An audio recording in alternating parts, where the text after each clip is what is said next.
Good noontime, and welcome to the Board of Commissioners regular meeting on Wednesday, October 25th. And I'm going to ask John if we have any additions or deletions to the agenda. Thank you. We do have one proposed addition to the agenda. It is an emergency resolution of the Board of County Commissioners of Pickens County, Colorado, approving an amendment to a contract between Hunger Free Colorado and Pickens County Human Services. And I would suggest adding that as item 2A or B, however you want to do it, but Okay. that'd be the third item on the agenda. Okay, thank you. And you'll announce the name of it when we get there? Yep, Okay. and but we'll need a motion Okay. in a second. Do we have a amend the motion to agenda. add this to the agenda? Second. Okay, all those in favor, please say aye. Aye. Aye. Aye. We're all in favor. Okay, thank you. That's it.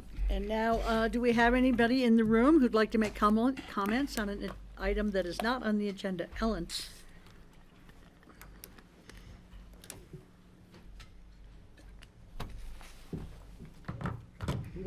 Yeah, sure. Just make sure the red light's on as always. Red lights. Okay. My name is Ellen Anderson. I'm speaking for myself as a concerned citizen, and it's about the airport curfew. You may or may not have heard that the curfew violation, which occurred on January 16th, was finally adjudicated, and the SkyWest was found guilty by default. They didn't show up. I'm concerned about this. As you know, I speak about process. I'm not an aviator, but I do know a little bit about the process. And my concern is that this needs to be handled in a better way the next time. One of my main concerns is that, well, there are a couple. One is SkyWest was summoned and with penalty assessment and then a summons, and they just didn't show up, and there have been no consequences. And I believe part of the reason for that might be that they were summoned or asked to commanded to come into court by a Colorado statute, which is 30-15402, which says any person who violates any county ordinance, blah, blah, blah. So they were cited under a state statute, but the problem is the statute says any person, and a person was not cited. It was SkyWest. And so it kind of turned into a mess because First, Heidi Kowar, the station manager, was, I can't remember if that was the penalty assessment or the summons. And then through conversation with SkyWest, my understanding is that the SkyWest attorney said, no, you can't summons, you can't, it shouldn't be a person, it should be SkyWest. However that worked out, SkyWest was the one that was put in the name, and it wasn't a person. And the upshot was, one of the things that as a citizen that I'm distressed about is that there were no consequences. This would be like if I got caught for speeding back in January. Finally, it gets adjudicated in October. I didn't show up, and there are no consequences to me. There was no failure to appear because, and I'm not a lawyer, but I don't think there could be because a person was not summoned. So my request is that you have as an agenda item how to work this out, because it's clear that I think everyone was well intended, but it wasn't working. And the upshot was, I believe, that the airlines or the pilots got the message: just don't show up. You'll get a $1,000 fine, which is chump change, and there will be nobody will get a failure to appear. And to me, the failure to appear is where the teeth is, and so no person. It would be, and I've talked to my friends who deliver for FedEx. They're driving a FedEx truck. If they get stopped for speeding, they have to go to court. FedEx doesn't go to court. And in the county code, it says the pilot is responsible for obeying the curfew. So I don't understand why the pilot wasn't the person responsible. And I'm asking for this to be relooked at. I'd like to be part of it because I've spent a lot of time and showed up in court 2 or 3 times, I guess, when SkyWest didn't show up. They didn't even show up for the final adjudication. So this needs to be fixed, I think, because I think we're in danger of giving the message that the curfew is not being taken seriously. Thank you, Ellen. Sorry about the phone call. So can we bring it back at another time for a bigger discussion at some point? Do you want to talk about that, right? I don't know if should we bring want it to talk back. about it now, but, because it's a state statute, I don't know what we, I mean, I can comment. There is some effort to update the state statute related to county code violations, and I would be happy to bring forward a requested amendment that person or entity, or however the language should be, to sort of clean up the process here. But there is some effort right now from other counties to deal with the state statute related to this. So I think it's an active conversation that is open for change. Yeah, and I did talk to Kelly about that. We would literally have dozens of county ordinance violations that land over in county. Oh, sorry. We literally have dozens of county ordinance violations that end up landing over in county court over here. And unfortunately, the way that the state statute is currently drafted is, as Ms. Anderson said, the maximum fine is $1,000 per occurrence. That's the situation, and there is an active effort to try and change the legislation, both with what Kelly's working on, and I know that other county attorneys' offices also are not happy with the way the current legislation is drafted. So That's Is good to that the hear. only way to approach it? there's likely other ways to approach compliance-specific concerns out at the airport with the individual airlines that are, as Ms. Anderson mentioned, the $1,000 fine really isn't much of it's essentially a slap on the wrist for them.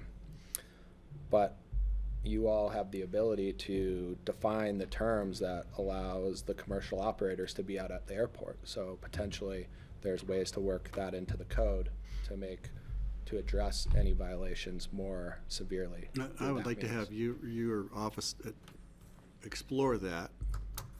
And also, that there's no name attached to it, so they can walk, to me is really, I completely get what Ellen is saying.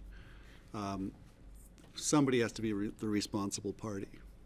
And it seems like they're not able to identify that the way it's being done, and that's shouldn't be a loophole. So maybe there's something we can do, and before we wait for legislation to change. Steve? Is there any provision for a larger fine or penalty for failure to appear at a court date? That is, so they did it, so SkyWest essentially did not show up to court on multiple occasions, and ultimately the judge entered default judgment against the entity.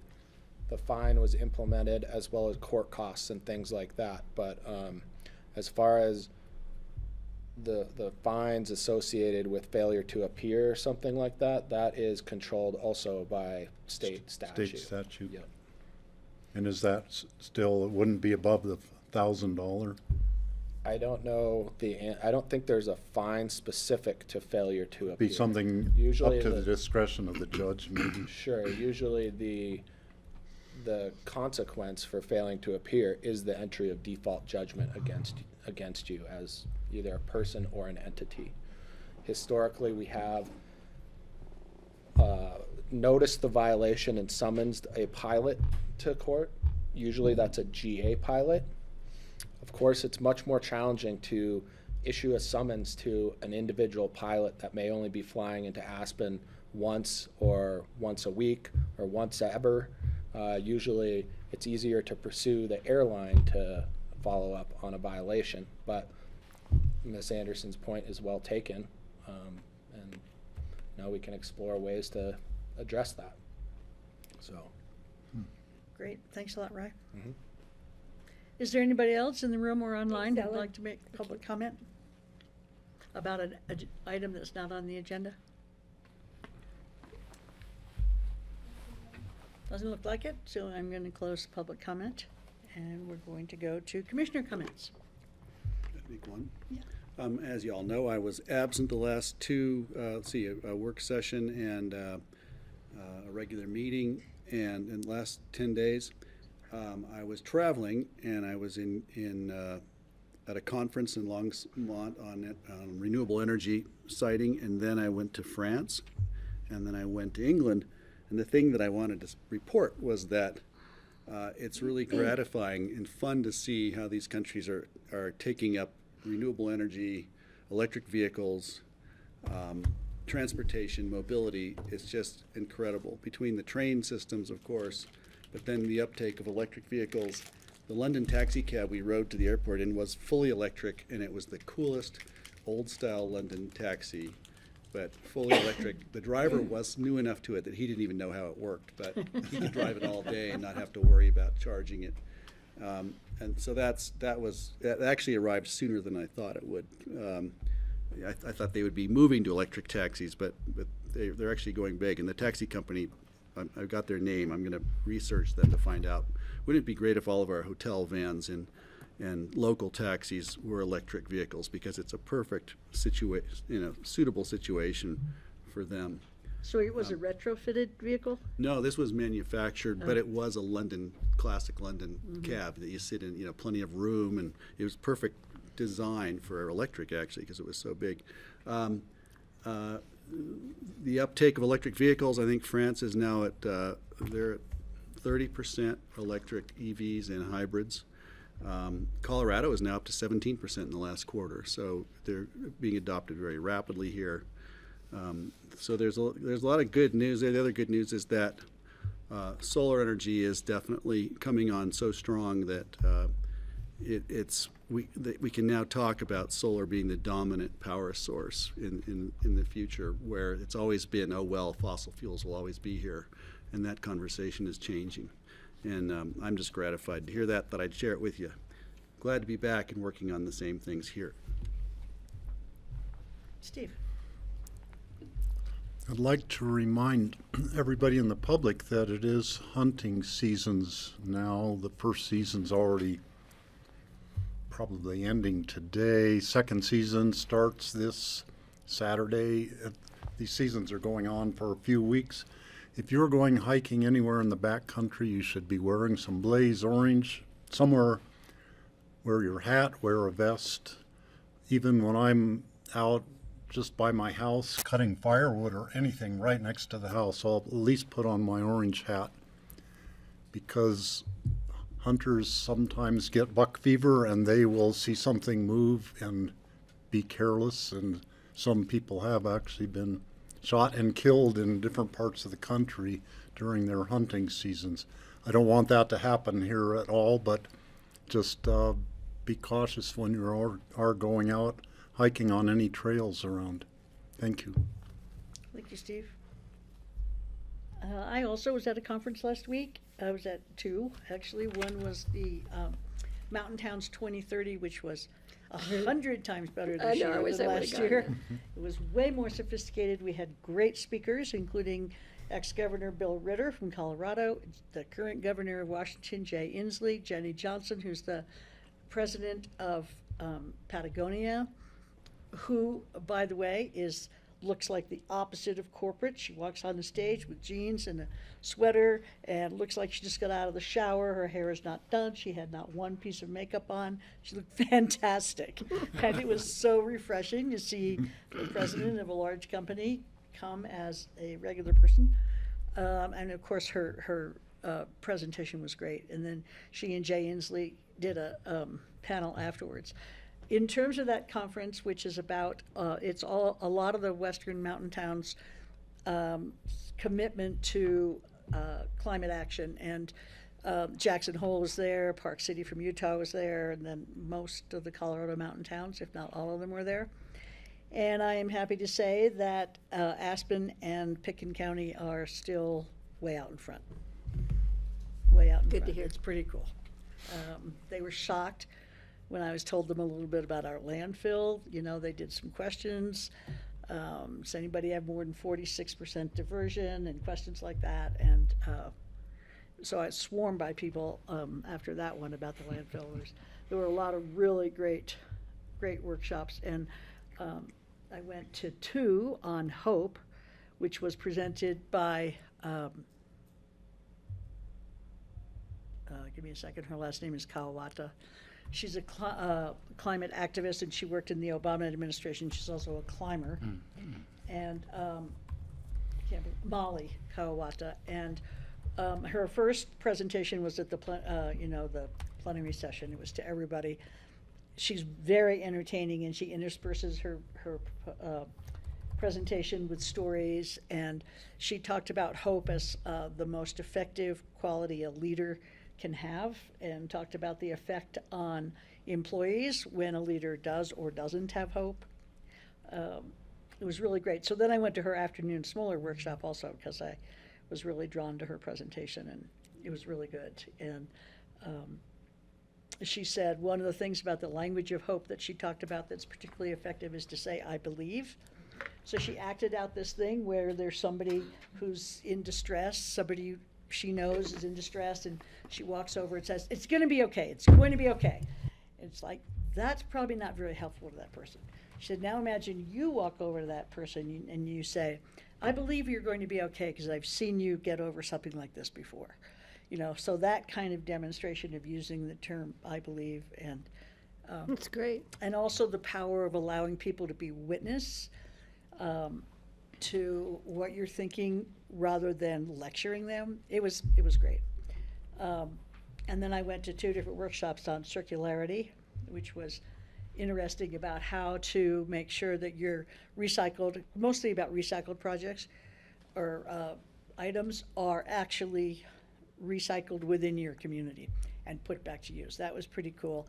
And a guy from Charleston was there, and they introduced, you know, those lightweight aluminum glasses, cups, Yeah. to replace like the Solo cups. And so it was quite a long story about Savannah, but anyway, how all the restaurants there, they have this big to-go thing in Savannah where you can carry your drinks around when you walk outside of bars. You can go all around, and so they have a really active plastic cup scenario until Ball, the people who used to make candy jars, but now they only deal with aluminum, until they introduced this cup. So that was really cool.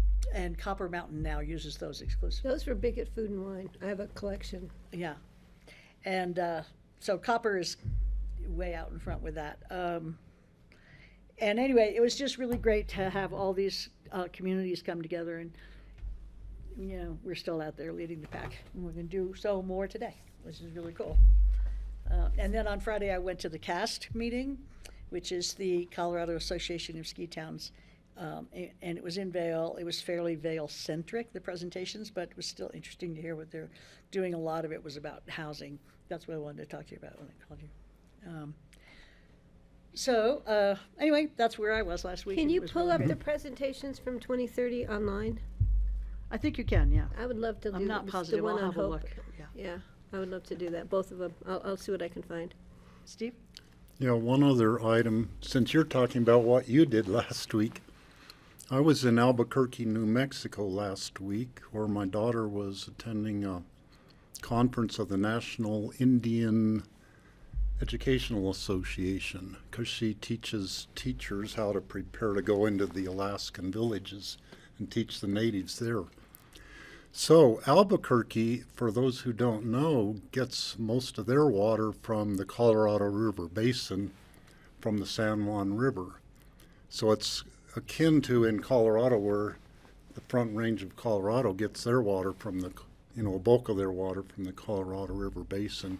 So I was aware of that the whole time I was there, that the water we were using, and seeing the Rio Grande River in Albuquerque with a whole lot more water in it than the it San is Juan. in when it leaves Colorado. How interesting. So I was aware of that. I don't know if the people who live there are that much aware of it, but it just pointed out to me that water is so precious, and that's just another example of a trans-basin diversion to provide water to central New Mexico, that people should be aware of that. Thank you. And the cattle are down from the high country for the most part. I think everybody's got their cows down. We had a major cattle drive up Catherine's Door Road. I and love that. during rush hour. I love it. So apologies to all those who are trying to get home from work. Anyway, it's fun to have the cows back. I'm sure everybody's feeling that way. Who has cows? Means winter is around the corner. Any other commissioner comments? I'm good, thank you. All right, we'll move on to the consent items. We have, I would make one. I just Okay. would note that as we head into November and December, the BOCC schedule changes, and so we meet the first and third Wednesdays at noon for voting sessions instead of the second and the fourth. So we'll be here again next Wednesday. thank you, Kelly. And also, people have their ballots, so please remember to vote. That's right. Could I add- And also tomorrow night is the Crystal River Wild and Scenic and Other Possibilities meeting at the high school in Carbondale with, it's free and there is food served. So, and a lot of interesting information, so hopefully people will attend that. I had a question, just for clarification. We looked at the housing chart. What's the housing team called? Which one? Coalition? No, just there's a within the lot of county. them. Just within the county Well, staff. just our housing team, yeah. Right, okay. You mentioned that ComDev had been left off that. Right, just in the Yeah. chart that we saw. That's They're part of correct. it, right? And, or if they aren't, I just wanted to circle back to that very quickly. And then also, it seemed to me, I didn't see anybody in finance.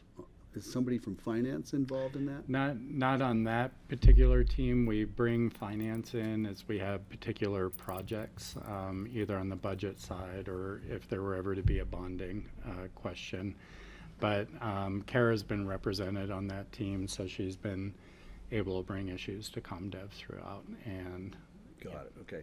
Just wanted to follow up, because I wasn't sure if it was an admission or just the graphic or what. no, and I think Kara had mentioned that during the meeting that ComDev was not on there. Yeah. But should have been. Yeah. Got it, thank you, okay, thanks. Thanks for that. Okay, And if I could just note, the housing piece was part of the growth committee's recommendations also, Greg, so heavily involved in those conversations. Excellent, thank Sorry. you. no worries. We do have an item under land use, which there may want to be some public comment on. It's first reading, so it's generally public comment. But if there are people who want to speak on that, we will allow public comment today. Okay. Did you check online? For some reason, I thought Joe Wells was, I just kind Joe of Wells expect Joe to was be there, there. but Joe has asked me not to call on him unless he raises his hand. Okay. I think we should put him on the spot every time, right, We're going to Joe? be talking about Joe a little bit later in his letter. Okay. So I will move on to consent items. We have one item on the consent items. It's the minutes of October 11th. If anybody I'll move is to approve. great. I'll second. All those in favor, please say aye. Aye. Aye. Thank you. We all approved. And now we're going to go to the individual consideration items, which are second readings and a public hearing. And sure, come on up, Liz. We have a resolution of the Board of County Commissioners establishing the formula for distribution of the municipal share of county sales tax revenue for the year 2024 as required by Resolution 78121.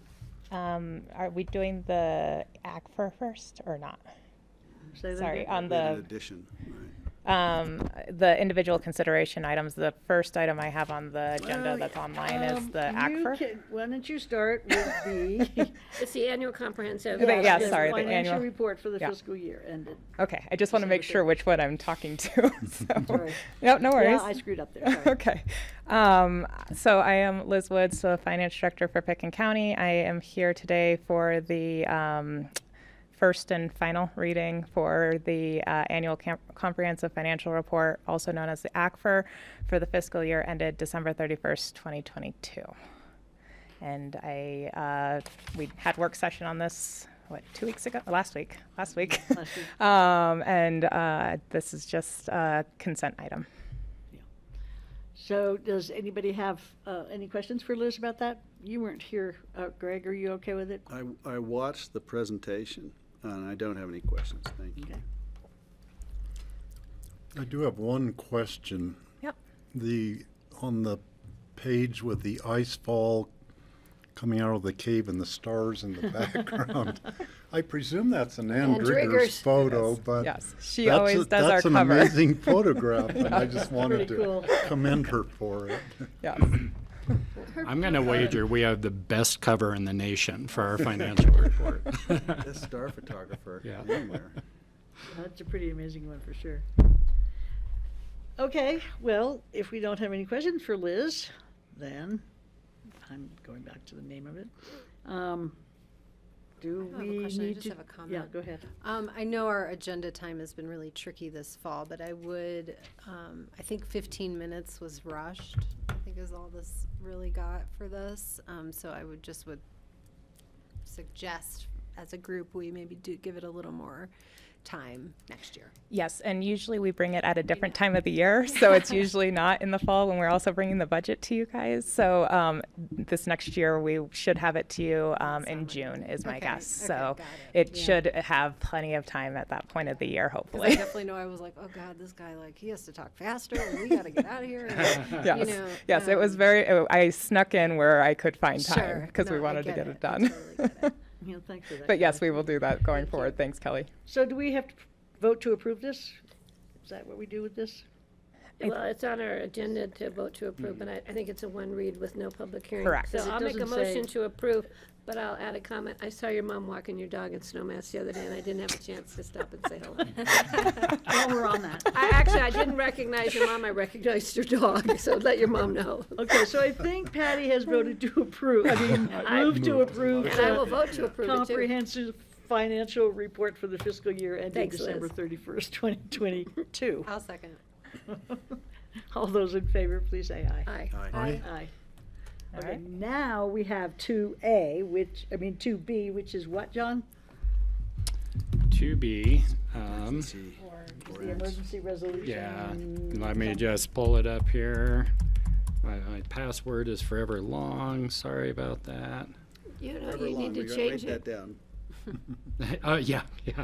It's not the actual password, but well played, sir. Emergency resolution of the Board of County Commissioners of Picken County, Colorado, approving an amendment to a contract between Hunger Free Colorado and Picken County Human Services. And we have Matt McGaw here. Hi, Matt. I have paperwork today. I wasn't able to get the documents uploaded. So do you want us to stop and read all of that? Well, it's for your reference. We'll go through the changes. If you need one, I have one for you. I printed out 5. So we're being asked to I'm good. approve this emergency resolution based on what's in this packet that we haven't seen? I can go through it and hopefully answer any questions. Oh, it's snapped. Okay. Hello, I'm Matt McGaugh, Deputy Director with Oh, it's just that. Pickens County Human Services, and I'm here today to, for a first reading, to authorize our hunger-free contract. This is a contract that's been ongoing since 2017, that is renewed each year, and is to support our Supplemental Nutrition Assistance Program, known as SNAP, formerly known as our Food Assistance Program.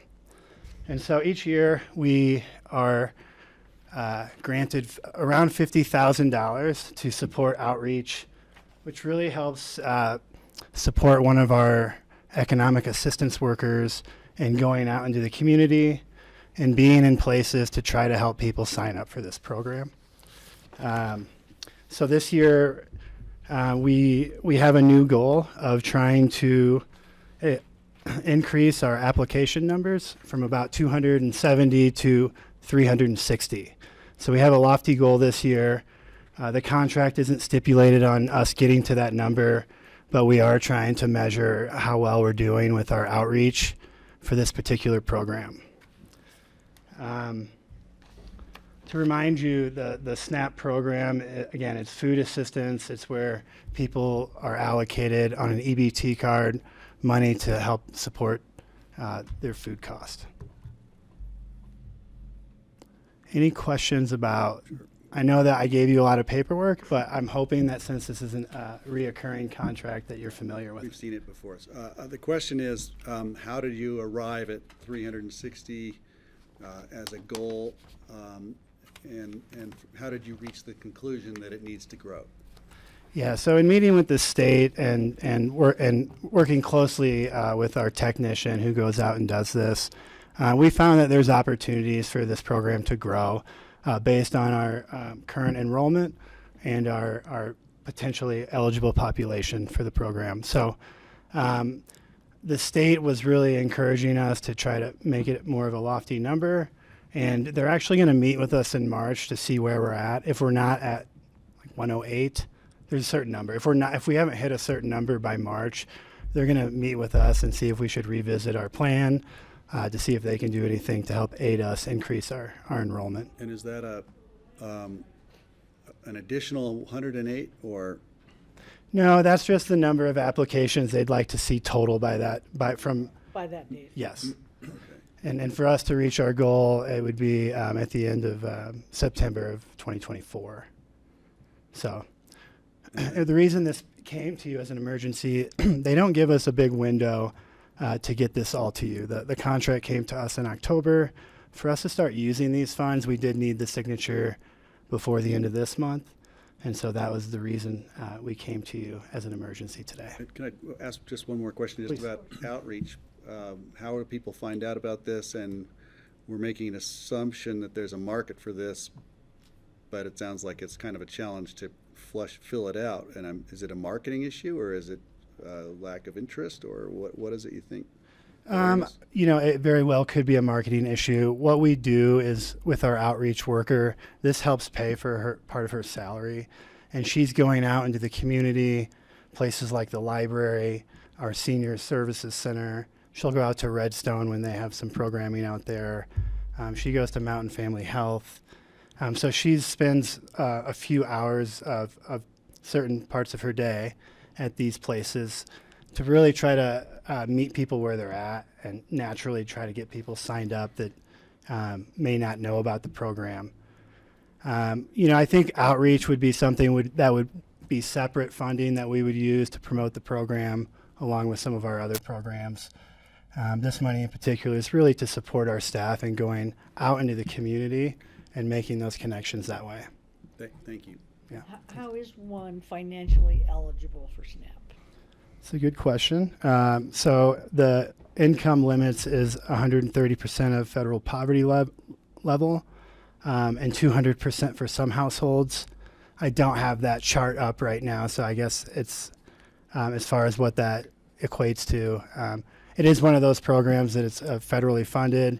It is, more difficult for a lot of our residents to qualify, like a lot of our programs. So What is the federal poverty level right now? I do not know. think low. 14,500. 27. That's for a single household. It's Then 14. You for just an look it up, what is it? A family of three, 24,800. Yeah. Family of four, 30,000. So, so we're at 60,000 then would be for 200% of that level. Right. um, Right. If you have bigger family, but. If you've got four people, right, Yeah. yeah. Geez, how do you live?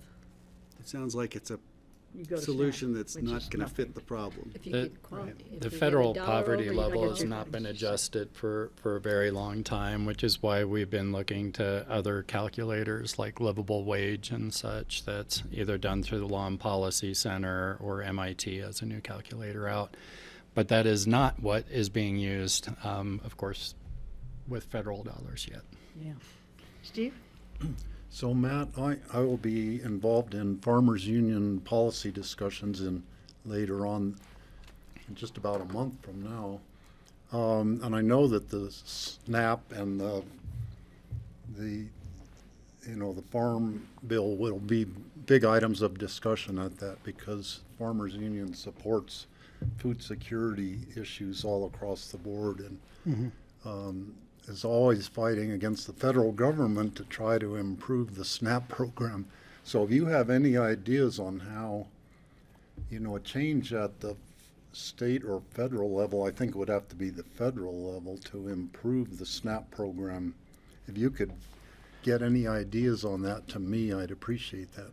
I think the consistent issue we run into here is the income limits. When we have people that our rents are so high here, the cost of living, and so just if there can be any more flexibility around how they gauge the income limits and allow states and counties to allocate or use their allocation to support the local people with this program, I think would be big. This is something from the Department of, sponsored by the Department of Agriculture. And so it's interesting how it trickles down, but really it's not as effective as it could be just because of these limitations. So I think that, but that would just be what I would reiterate. Mm-hmm. So You know- could you remind us how much a SNAP award amounts to per month for a family? Yeah, well, it's going to depend on, and so, I know that they were giving the max allocation during the public emergency, and I think that was around $270 a month. A lot of people had a reduction when the public emergency ended, and their benefits went down to like as low as $20. So that range in there, you can see that there's a big difference, and it would be just based on the income and how you qualify and household number, and How could $20 a month be worth all the red tape that goes into getting that? and that's something that Sam and I have talked about is as much paperwork as you have to do and the time to verify income and all of this. It's really unfortunate that would be the allocation they would get. So it's such a small thing. Yeah. If we gave $20 to every single resident of Pickens County, it would only be like $300,000. Right. And what'll that get you? Yeah, exactly. Just put it in perspective. We have gallon of gas. 266 on average each month on the program. So Say that again? 266 individuals on the program each month on average. So it is, again, it's a small number. We're trying to do more outreach. I think that goal to be set high is for us to really try to look at how to increase that number if we can. And one more question, okay. And then, are the things that they can buy with that limited? Are there only certain types of food that you could buy for that? Yeah, there are certain limitations to it. Again, I'm sorry I don't have all the specifics on that. I'm learning the program as my first year overseeing it. But yeah, as far as I know, there are limitations to that. You aren't able to buy alcohol or cigarettes.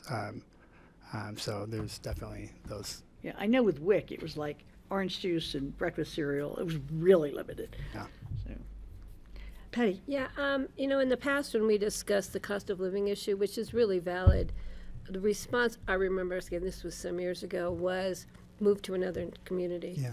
Oh, God. And we were like, no, we want to keep our workforce here, living in a community where they work, and their response was, if they can't afford to live there, they should be living in the plains of Nebraska or something. And that was offensive. Thank you very much for supporting our community. So if we hear that again, I think gonna really push us over. You know, I think we just need to continue to advocate. If there's ways for our department to come up with a nice data report or something to help with that, those are things that we can do. Because I've done some comparisons with other small counties, and our enrollment by percentage is lower than even, you know, Routt County and Eagle County, also very expensive places to live. So there's some things within that we can do, but trying to advocate for that through data, I think, is something we'll look at. Yeah. Thanks, Steve, for taking Any that other on. questions for Matt? Okay, well, I'll look for a motion to approve this emergency resolution. So moved. I'll second. All those in favor, please say aye. Aye. Aye. Aye. And it's It is coming back approved. to us next week. Thanks a lot, Matt. It'll come back on the 15th of November for a 15th. second reading. Okay, Liz, now we really are going on to a resolution of the Board of County Commissioners Liz. establishing the formula for distribution of the municipal share of county sales tax revenue for the year 2024 as required by Resolution 78-121. And Yes. Liz is going to present that. We have a new Speaker of the House, by the way, guys. Yes, we do. I listened to the vote Oh, we did count. yesterday. Liz Woods, Finance Director again. This is the second reading for the annual redistribution of the municipal share of county sales tax presented earlier this month. If anybody has any questions that have come up since last time I presented this? It was pretty clear. Yeah, so you just we have updated with some new info from the, were we waiting for numbers? Those came in and I gave those to you in first That's what I reading. thought. Yeah. So we're good. But yes, yep. So the resolution is updated and if there, or was updated before we. Okay, just wanted to see if there's anything there. Yeah. Any more money that came in while we were. So this is a public hearing. Is there anybody in the public who would like to comment on this resolution for the distribution of our municipal share of county sales tax? Doesn't look like it online and nobody in the room, so I'll close the public hearing. And if there are no questions for Liz, I'll look for a motion. I'll make a motion to approve a resolution adopting the formula for distribution of the municipal share of county sales tax revenue for the year of 2024 as required by Resolution 78-121. Thank I'll you, second Liz. the motion. Okay, seconded by Steve. All those in favor, please say aye. Aye. Aye. Aye. We all approved it. All right, Thank thank you, you, Board. Liz. Thanks, Liz. The next second reading is the ordinance of the Board of County Commissioners authorizing and approving the amended trail easement agreement between the Board of County Commissioners and WJWJ Ranch Holdings LLC. And Paul will tell us about that. Yep. My name is Paul Holsinger. I'm the Agriculture and Conservation Easement Manager. And this is our ordinance allowing us to amend a trail easement that's been in place for a few years.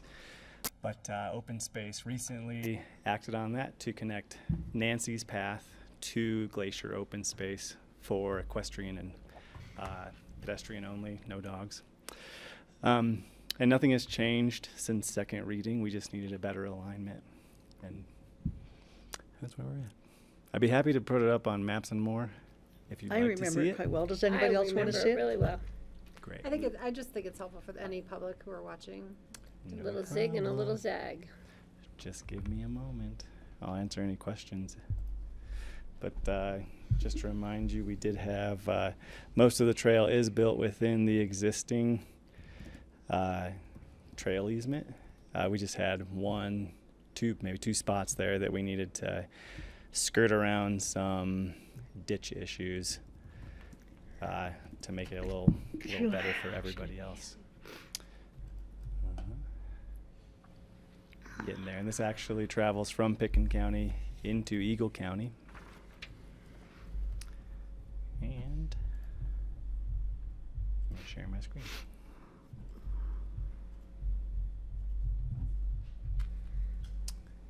All right, so we're looking in this Emma area here. I'll zoom in. Maybe I'll put on some parcel layer. Oops. So the WJ property are these parcels down here, but it actually travels up and follows this line back down to Hooks Lane, comes back down. Nancy's Path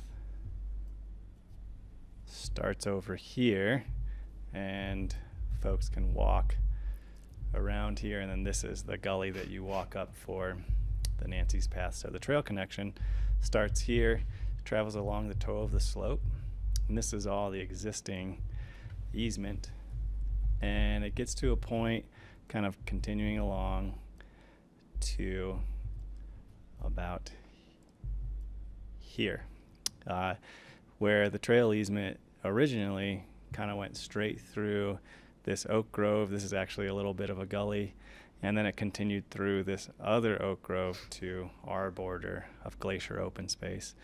Now we're moving, excuse me, the trail easement continues along through this on an established trail. We think it was probably a wildlife trail. And then it hooks into the existing ranch road now and crosses the ditch at a place where it's perpendicular instead of at an angle, so we don't have to do quite as much work. It'll be a lot better for the equestrians and pedestrians using that.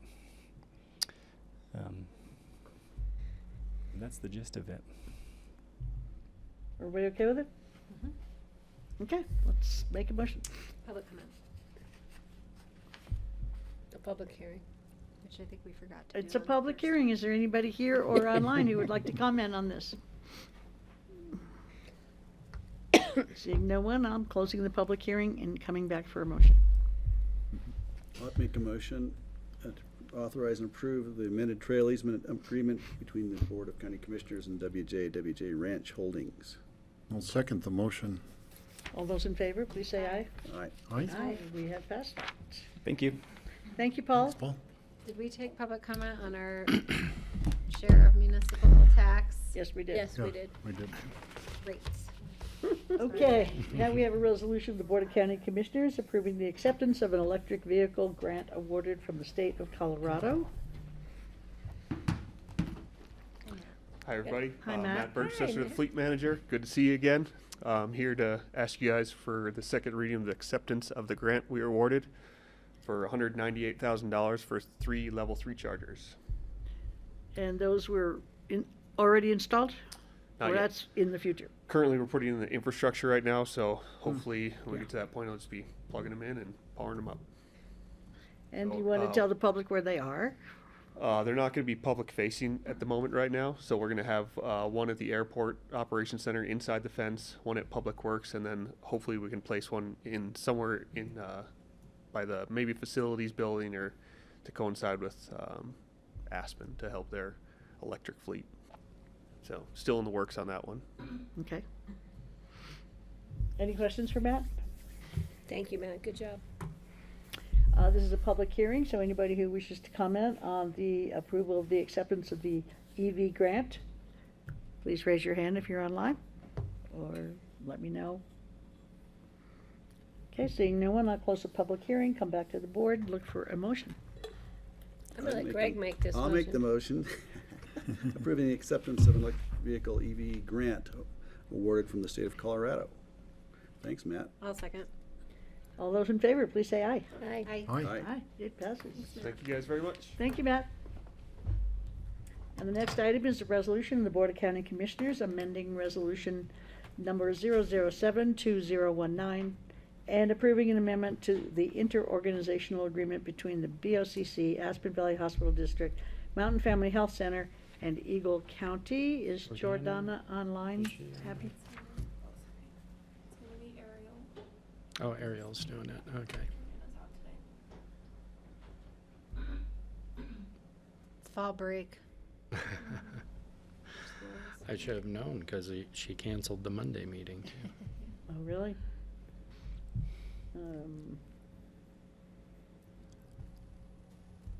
Traffic seems a lot lighter when it's There's fall somebody. Yeah. Good afternoon. Can you all hear me? break. Yes, we can. Great. My name is Ariel Holstein. I am the public health planning analyst here for the second reading of the resolution to consider an approval of the amendment to an interorganizational agreement for IOA between Aspen Valley Hospital, Eagle County, Mountain Family Health Centers, and Pickens County. So this IOA was first entered into 2019, And the goal of the agreement is to allow for the provision of primary care, mental health care, and behavioral health care delivered at Mountain Family Services Health in Basalt. So anyway, the update to the IOA is just a change in the funding formula. So the current funding formula does not incentivize quality care, and it's also quite complex. So the change to the formula just makes it a little bit simpler and does incentivize quality care. Do we have any questions?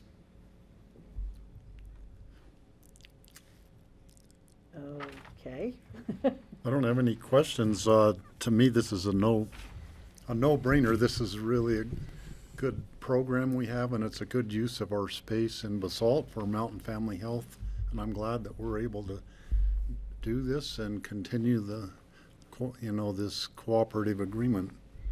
So I'd like to make a motion to approve the resolution approving an amendment to the interorganizational agreement between the BOCC, Aspen Valley Hospital, Mountain Family Health Center, and Eagle County. Okay, I do have to do the public hearing part of it, and then Kelly has some Sure, I'll comments. second first and then Okay. ask. So go ahead and have your question, then I'll. Oh, open. I just, I guess I was wondering about Mountain Family Health as an organization. I know that, I know it took a while for it to sort of mature, and I just wanted a little check-in about that. Yeah, so utilization has been good. Federal funding, particularly during the COVID crisis, frankly helped their financial position quite a bit. I think we are a little concerned about the potential drop-off in Medicaid. This kind of per member per month model that we're moving towards helps manage Mountain Family's health risk better, but it might be a little bit at the partner's funding risk. So it's a little bit of push and pull there. So we're going to be watching very closely what happens with Medicaid enrollments and their reimbursements through Medicaid, because as they're providing care for uninsured, if those numbers go up, the subsidy that the partners provides goes up. And so their current standing is good. There are some risks and headwinds out there that we're worried about on the financial front, but the numbers served have grown to about what we expected. I was just on a quarterly meeting. I can't remember the exact numbers. And Ariel, you may have these, but I believe they're close to those 4,000 lives served, which is what we're looking for in the facility. Ariel, do you have those in front of you by any chance, or? Unfortunately, I do not have those numbers. We'll have to dig up those reports, Kelly, but I think that the utilization has been matching, and I think the risk we're worried about is what happens with Medicaid enrollments, and are we going to see increased uninsured rates? Okay. Can you enroll in Medicaid if you do not have documents? No. No. And we do not limit service at Mountain Family Health. That's part of the funding, formula and commitment of the partners. One of the hardest parts about Medicaid is your allowable assets is ridiculous, and that I think there's being considered to increase that, because it's pretty much you have to be so far into poverty and below that you don't qualify. It's very difficult. This is a public meeting. If there's anybody in the public who would like to make comment or ask a question. There's I Joe. don't see anybody, so I'm closing the public comment. He should raise his hand. Are there more questions from the board? Okay, so we have a motion and we have a second, so all those in favor of approving the resolution, amending resolution number 00721109, please indicate by saying aye. Hi. Aye. Aye. Francie, quick We all approve. comment? Yes. I realize, as Kelly points out, we haven't heard much about or from them in so long. Maybe we should get a visit at some point. Yeah, and I think they are in the process of bringing on a new executive director. Ross Brooks has moved on. And I was hoping to schedule as that person figures out where to hang their coat and such that maybe we could bring both an introduction and update. Great. I know one of their MDs is Dr. Gail Misner, who's also one of our medical advisors. She'd be great to get her in and see her perspective also. Yep. Just a suggestion. But I understand waiting till the CEO is placed. Yep. Thanks. Thanks, John. Okay, I think we're ready to move on to something that's going to be continued, and it is an ordinance of the Board of County Commissioners accepting an encroachment license from the Roaring Fork Transit Agency for the purpose of constructing the Aspen Village / Gravasdale pedestrian bridge. And it's been suggested that we continue it until November 15th. We need to open the public hearing anyway, don't we? It's a Yeah, we public should probably hearing. open the public hearing. Yeah, anyway. so you guys may as well open it. So, I don't have the background exactly on the continuance, but the ask is to continue it to November 15th. So you'd open the public public hearing and in leave it case open? there's any. I don't think you need to leave it open per se. I'm looking at Rye here, but I think you can reopen it, and yeah. the reason it's being continued is to allow sufficient time for the noticing to go out for. Thank you, Rye. ordinance. That was just Yeah. a technical thing. Well, I'd make a motion to continue to November 15th. I'll second that after we open the public I'm hearing. assuming already that there's nobody in the public who wants to talk about this. It's Joe Wells. You're the one, Joe, so unless you raise your hand. You called him out. Get him a seat at the table. What if he's even listening to us talk about him? I think we got it. Did we get a second to that motion? Yeah, I seconded. Okay, so all those in favor of this continuation, please say aye. Aye. Aye. Aye. Everybody okay without a break? Yeah, for now, I guess. Okay. No, Patty? you need it? I don't know, I heard that the meeting in planning and zoning took 3.5 hours on this topic, so do we, Well, we can take a break in the middle of it. okay, just to let you know. We don't have to go blasting through the whole When we thing. start getting up and walking out, you'll know it's time to call a break. Okay, so we're gonna move on to land use items. Can I just make a comment about these Yes. items? Mhm. So, just related to the second readings, I have made a request that I sent out by email to Francie and staff that we not add too much more to November 15th's agenda, where this will all be on the agenda for second reading, because we had to reschedule APSHA to that date, which, will start when we're done. They use this room. And they use this room. And so, I totally so support that. that board is really accommodating our board's work in a number of ways for that rescheduling. And so I just want to give you all a heads up on that. I think that's a great idea. Thank you. Okay, the first land use item is an action item, and it's the ordinance of the Board of County Commissioners adopting text amendments to the 2006 Pickens County Land Use Code, Title 8 of the Pickens County Code, and it has several components which Suzanne will tell us about one by one, I hope.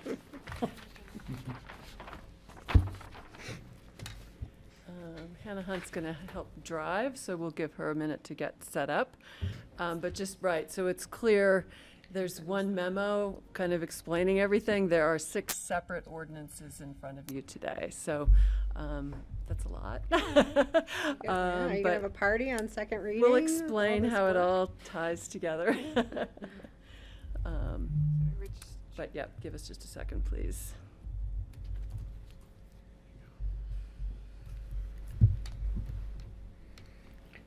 It's so cold in here.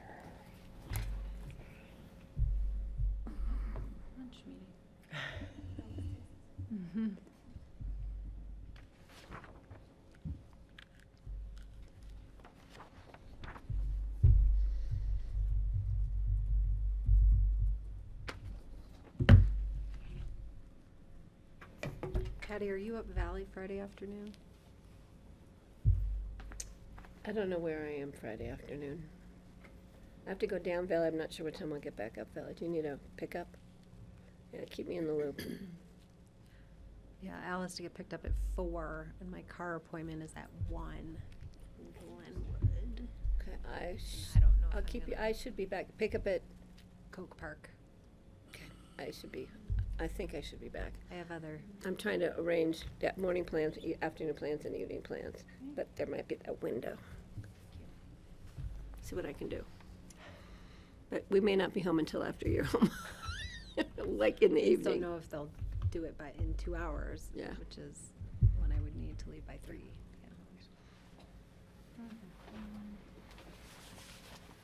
This is bothering me. Somebody not on belay about ready to fall down there. Yes, getting over there to pick it up again is quite the task. Thank you. Here we go. All right. Kara's going to kick off for us. All right, next slide. I'm going to go through this pretty quickly. You heard a similar spiel yesterday, but this is just about the... Is your mic on? Oh, thank you. She's All right. running. All right, well, to kick us off, Kara Silbernagel, Deputy County Manager. And really, as we walk into these land use amendments, it really just speaks to that this is not all of the Growth Committee recommendations. It's just the need for moving something forward right away while we continue to remain committed to the full suite of recommendations. I've never seen our quotes presented in a presentation. I know. And we're going to have to be very careful in the future, folks, because they're going to... You just never know. I know. Not quite as public as the newspaper. Yeah, They weren't the which is where they newspaper were quotes. quoted. So just a reminder for the board and the public how we got here is the climate emergency declared in 2019. You all established the Growth Committee. The Growth Committee presented their recommendations to the BOCC and P&Z in May. In September, the staff presented recommendations for early action while also moving forward with the full suite of recommendations. And at that point is when the board directed staff to move forward with a comprehensive plan amendment and land use code amendment of 9250 as an early action short-term piece while we continue to move forward with all of the Growth Committee recommendations. And maybe just a clarification I'll add in is there was confusion at P&Z, and I just want to make it really clear that the 9250 is a representative of board direction. The Growth Committee's consensus that they held, that it remains their consensus, is 8750 in the rural area, 9250 in the UGB. The 9250 came about from individual Growth Committee members, but I want to make sure everyone knows, and for the public, that 9250 is not a Growth Committee consensus building. Their consensus is still around the 8750 and 9250 in the UGB. I just want to take a minute to say that this is a really exciting day for me, and I think probably for all the board members, to be finally taking some action on the recommendations of the Growth Committee, which worked really hard for 10 months and 21 meetings, I think. But I also want to recognize our staff who led this group, and with the chairs as well, Mona and Michael. But I think I hope the public recognizes the amount of extra work that our staff put into this, and I just want to say I am thrilled with this day to be taking the first step. So thank you, Kara. The whole team. Okay, I guess I get to jump in next. Suzanne Wolf, Community Development Director.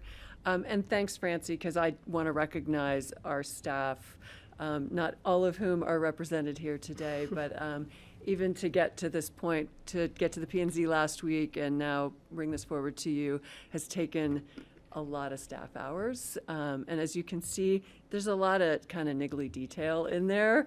When we finally kept going like, oh wait, no, it's 6 ordinances now, to make this all happen. Just really want to recognize that there's been a lot of help from other staff so I can sit here and tell you what it is we're bringing forward. So, Yeah, well, thank you to all of them. It's really been amazing. Thank you, appreciate that. So just quickly, what we'll talk about is we were at the Planning Commission last week with these, so we'll talk to you about their actions and recommendations to you. And then we'll talk a little bit about the text amendments to the land use code, and then the rezonings that are also associated. So again, to that 6 ordinances in front of you, one of those is text amendments to the land use code, and the other 5 are zoning related overlays. for the county. So again, just a little bit on the process. Since this is all within the land use code, I know it came up yesterday with building and energy code amendments. Those do not have to go to the planning commission, but changing the land use code does. So that's where we started with this last week. The P&Z had in front of them comprehensive plan amendments, and I'll tell you a little bit more detail about that were adopted.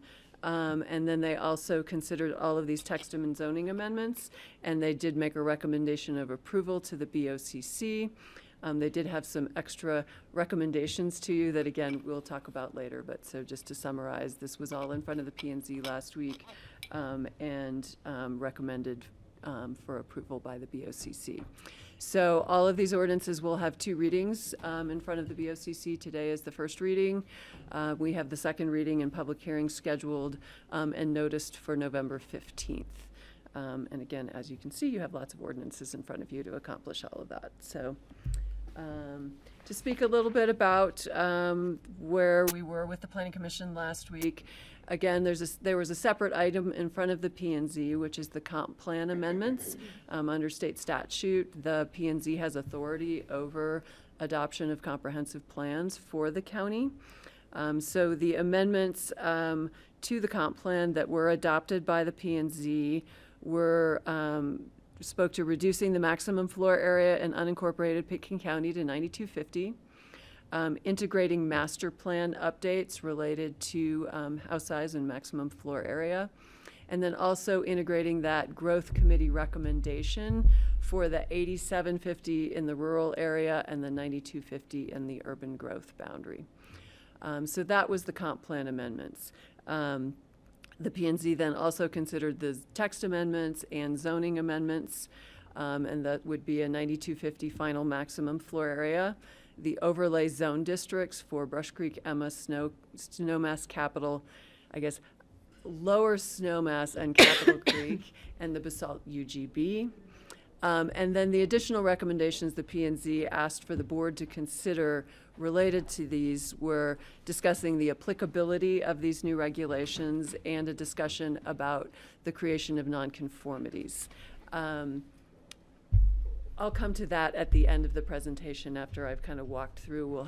We can talk a little bit more about those issues that were brought up by the P&Z in response to public comment as well. So I do have a question before you move on. So the 8750 in the rural area was approved by the Planning Commission, but we are not dealing with that today, correct? it was incorporated into the comp plan as to capture the growth committee's recommendation, which was at the 2 levels, the 8750 plus the 9250. But based on the direction we got from the board at the end of December, what we were bringing forward and was also put in the master plan was the 9250 maximum for at this point, for this initial step. I think you but in said terms of- December, but did you mean September?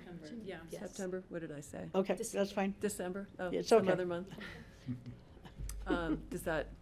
Yes, that helps, thank you. So we're not doing anything with 8750 today or on the 15th. Right, that is not the way it's proposed in the ordinances today.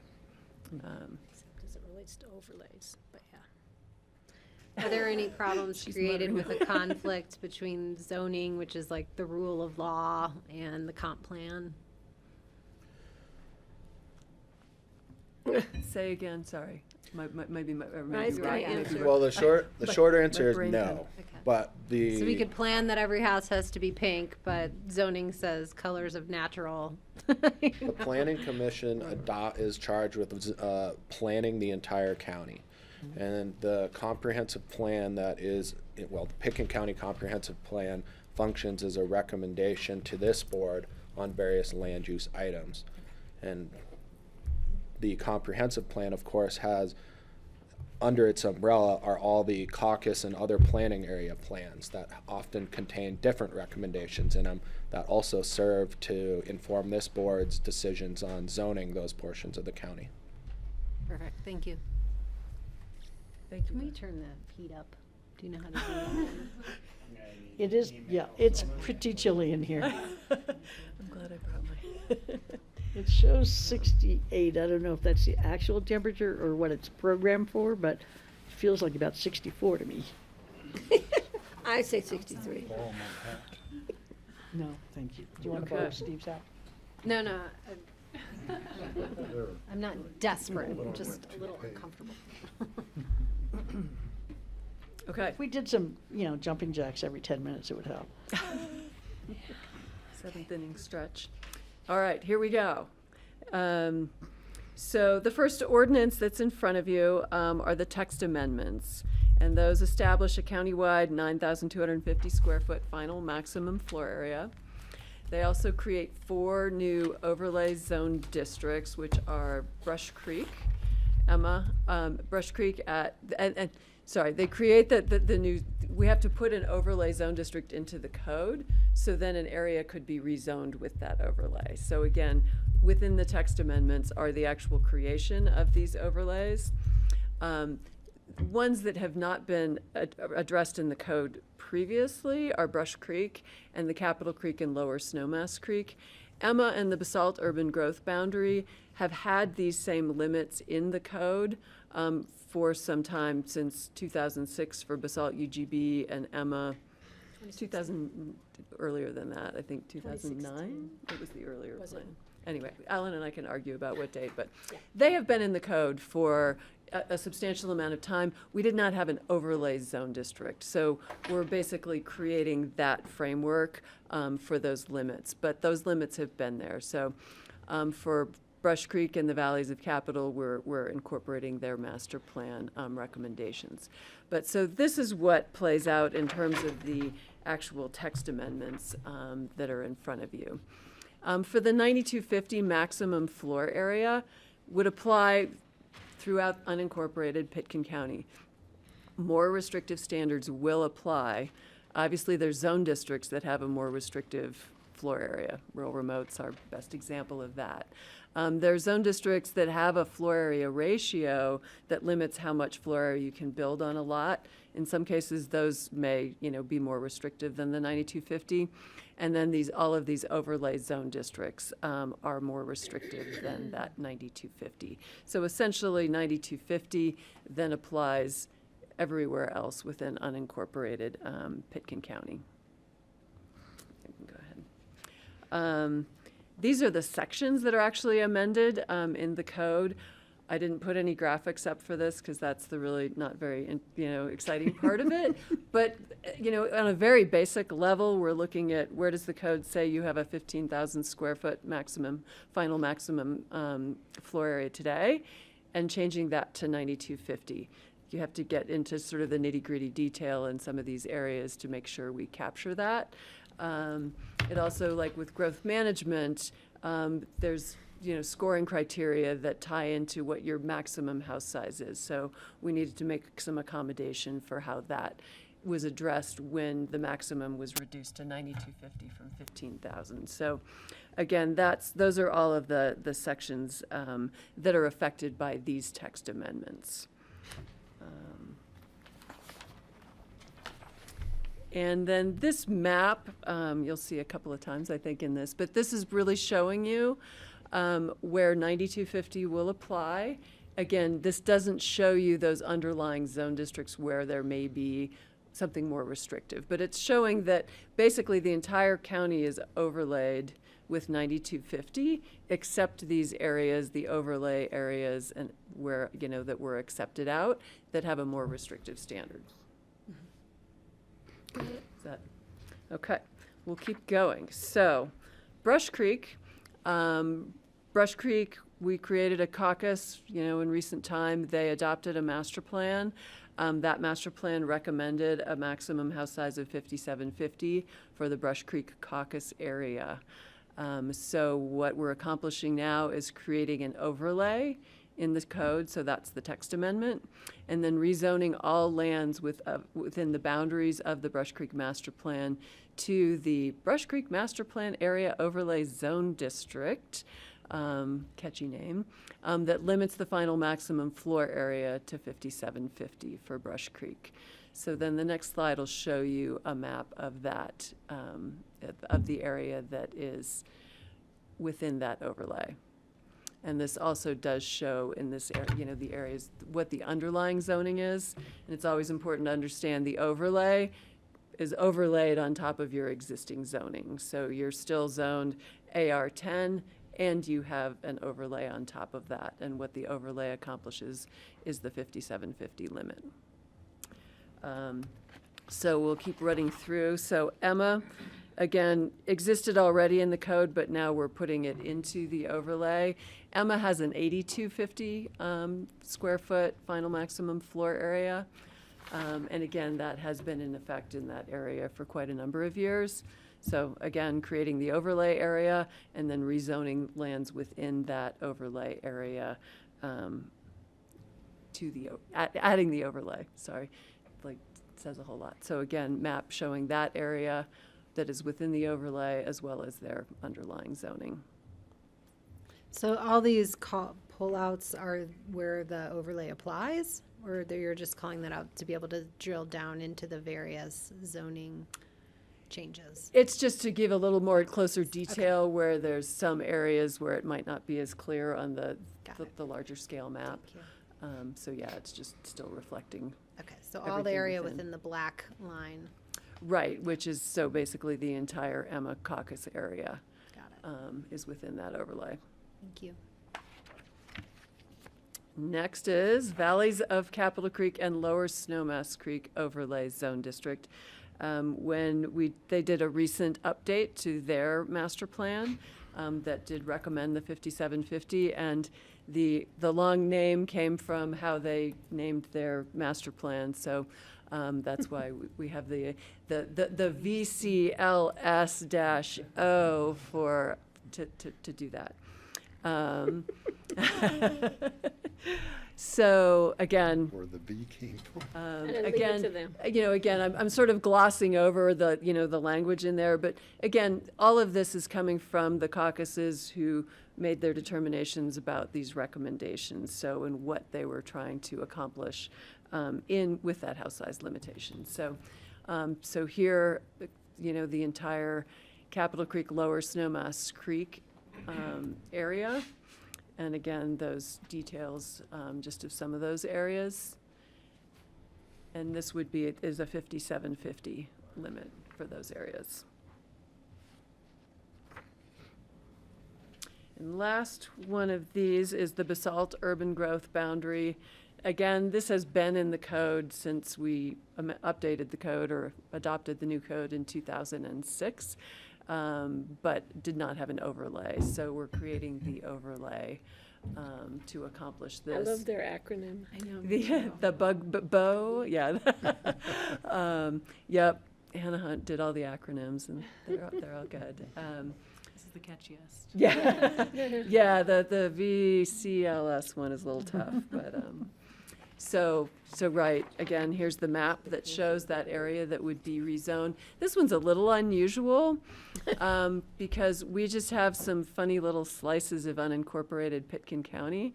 So yep, Hannah Hunt's showing you those that are tucked within the urban growth boundary. The rest of that with the purple is within the town, is in the town limits. Wow, I never knew that because I work Isn't on that, that it corner, is and pretty I'm interesting like, to see this. So, so again, we're just really capturing those pieces, the green pieces that are unincorporated. Oh, right, and that one is the, that's the portion of the Roaring Fork Mobile Home Park that's in Pitkin County where the darker purple area is.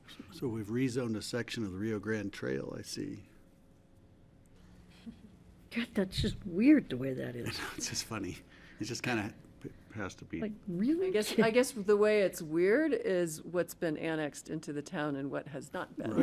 Yeah. That's how these got They're the ones who created. did it. Yeah, right. Where does that I didn't realize it controversial was so weird. Jadwin was in the paper today? Isn't it? It's on the other side of the highway. So if you see where the mobile home park is and Dark purple, yeah. go west from there, Jadwin. Because part of it's in Pitkin. Right, you're Right on there. the edge of that rectangle that's showing as Right there. AR10 on the other edge. I guess Hannah Hunt. Sorry, the far. Yeah. Yep. And so, The polka dots made me a little So- dizzy there. Vista was taken into Basalt as part of the area that's in now, that's in Basalt. I'm So sorry, Vista the high school- I subdivision mean, into the housing? city. Oh, Basalt, I'm like, Vista, Behind the high Vista, school. Vista, Vista. Behind the high Yeah, school. behind the high school, so, but it's within the within the town purple limits, yeah. thing. Yeah. So, yeah. It's that in the was- county, but in Basalt. Within their UGB. Yep. Yeah. Okay, so next. It's weird. Again, back to the map you saw, and you'll see again. The 9250 is applying where we don't have those overlays. And in addition, there are a couple of either subdivisions or other divided areas that had prior agreements with the county. Generally, I would say legal agreements. Star Mesa, Eagle Pines, and the Preserve that specified floor areas larger than 9250. And so we've excluded them from the 9250 overlay. I don't know, Rye, if there's anything to add at this point. I mean, those are the ones we've identified. Those are actually called out in the code, that they have, their actual growth management exemption is not 5750. It's, Star Mesa is exempt for up to 15,000 square feet. That's the way we have acknowledged those prior agreements. So this is recognizing what is codified along as part of this. Yeah, So Steve. those are prior land use approvals, basically, for those 3 subdivisions. But then there are other individual parcels with the prior land use approval that are approved for greater than the 9250 or the 5750 and whatever the case may be. But you don't call those out individually, you just do a blanket statement that other previously approved parcels have a different approved square footage. Is that how you're We'll talk handling it? about that, I think, with the applicability of the ordinances. Again, these were called out separately because we have actually codified a different floor area for these based on, again, prior, not agreements isn't the right word. I mean, in a lot of, I guess, sometimes, a legal agreement between the county and those properties that allowed for a greater floor area. Settlement agreements, I guess, generally. Yeah, that was the word I was trying to get to. Yes. Yes, yeah. Short answer is yes. But we'll talk more, I think, Steve, about where you're headed. So, again, same map that you saw previously. And then the next map after this just shows you the entire county without the overlay and shows the underlying zoning. So with the, say, the Emma overlay, we were able to kind of put the two together. With these, if we put the zoning with the whole overlay, it was really hard to read anything. So we're just showing you the second map as part of that's the existing zoning, and then the overlay will go on top of that. So I think, Steve will jump into the discussion about applicability. So with the Planning Commission, we had a discussion. Obviously, members of the public, also have brought this issue up. But what the Planning Commission recommended to the BOC is that the BOCC not apply the proposed regulations to the following: land use applications with vested rights, land use applications submitted and deemed complete, awarded and unexpired GMQS allotments, and properties where a TDR has been extinguished, but not all of the floor area from the TDR has been utilized. Question on that, or just more detail? I thought if you use a TDR for whatever size, you don't need 2,500 square feet, you use 2,000 or 500. Doesn't that extinguish the TDR, or you still have 2,000 feet remaining?